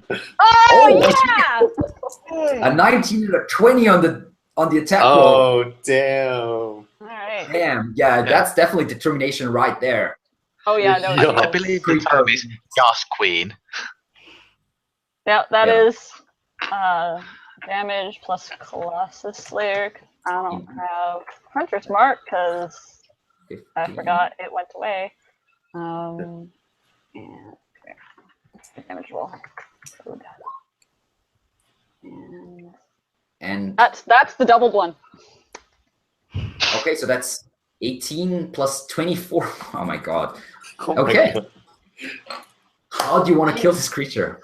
Oh, nice. Yes! Oh, it's an insane amount of damage. Well done, Puppet. Well done. Form, volume, and just unleash. Yeah, the first arrow goes straight through his arm. Ah! Drops the axe. It falls to the ground, and it turns, looking at you, sort of over its shoulder with the arrow sticking through. Right in the face. And it takes straight through the eye. Ah! Nice. And then, as Namal is still grappling it, it sort of just sinks down against you, Namal, nearly toppling you over, and then against the ground. You're still holding like an arm. You feel the arm shaking in your grip, and then you feel like the flesh and the fur that you're holding slowly starts falling out in patches. I let go. And yeah, with like a disgusted look on your face, the arm falls down. Urda falls to her knees and just in the snow and is shaking. Okay, and pretty much immediately I want to turn around and get to Erda because she's apparently bleeding. Yeah, And she still is. Yes. So two She's also things. crying. that won't kill you. Doesn't Orda, feel give me like another Constitution saving throw, please. Let's try and shake it. Where Because you're still bleeding, yeah, despite the creature's dead. I am tragically probably still going to be bleeding. Yep, that is the Yes. same roll as last time. You take another 5 points of bleeding. All right, countdown. Ouch. I'm at 7. Now, Mal, what do you wish So- to do? You have reached her now. Can I try to medicine her wounds, basically? Just You can try, yeah. yes. Give me a trying medicine to check. patch her up. One medicine check coming up. 18. That's an That is 18. just barely enough. You are meant with your soldier training, basically. You know exactly what to do. You start taking out, I don't know if you have a healer's kit or something like that, or otherwise you're just ripping open your cloak, basically, and wrapping it around her arm, and that is her side, actually. But after a couple minutes, you manage to stop the bleeding. I've seen these before. Just hold on. She's not even aware of his presence. She's elsewhere. Just staring away into nothing, and you can just feel her breathing heavily. And crying. Yeah, tears thinking. And then just when I'm finished with this, just instinctually, because I was raised with humans, I give her a hug. All right. Which is weird. Well, But this is unnoticed. Yeah. Aramil, you slowly come out of your frenzied rage now with 2 points of exhaustion. Yeah, So you're- actually, Aramil does not go out of frenzy of rage. He remembers the elder's words about getting ahead, so he literally smashes with his warhammer onto his chest until the head falls off. Okay, you just basically, instead of cutting the head off like other people do, you just smash the rest of the body until there's only the head left. And then you grab the head and twist it off and break the bone and just or rip it out, basically, as it's just attached to few little tendrils and the rest of the spine. Yes, You're holding and it down. then I fall on my knees and just just stand there, not moving, like a rock. You're holding now this undead, this ancient Goliath's head, and you're staring at its face that it has turned back into its original form. And as you are holding it, its eyes ever so slightly shift, and they look at you, piercing you with their gaze. And you can see the dead lips curling backwards into a slight grin. And as they do, you feel the wound, this bite wound on your side. Oh, shit! Oh shit! Wow. Oh god damn Give it! me a Constitution saving throw. Oh I my I believe in god! you! You can do this. Ah, That is exactly what you need to succeed. Oh, Oh! praise the gods. And with that, I you was about to fire a fireball at you. but you shake your head, and whatever this weird feeling is, you fight against it with the sheer force of your stubbornness, your rage, and your will. And as the rest of the rage slowly trickles out of your body, this cold feeling that was seeping into your bones is gone with it, burned away in the sheer fires of your anger. Advantage on that too, because he was still, I think. Enraged. No, it's just strength. It's just strength, not Constitution saving throws. I got excited. And as you finish this, you realize that you have nearly squashed the head in your arms. It's sort of slightly dented in now, and the grin is, and the eyes are unmoving and now finally dead. And with that little last bit, we will be going to end tonight's one shot. My voice has survived this. I'm very happy about that. And Yeah, you go. are victorious. We killed that the was a lot of monsters. damage that last turn. I am pretty perplexed. That's like, I don't know, Yeah. 89, like over 80 damage in one turn. So Yeah. very impressive. Okay, well, that was our Goliath one shot. Next week we are running another D&D one shot, probably all rogues or something along those lines. But we will see as we are continuing our Oh man. either everyone's one race or one class series of one shots. So tune in next week. We will of course be announcing it on our YouTube channel as always, a day or two before, or maybe 3. We'll see. Thank you guys for watching. Thank you guys for playing True Mouse Games. Thank you. Bye bye thank and you good for night. DMing. It's been a pleasure.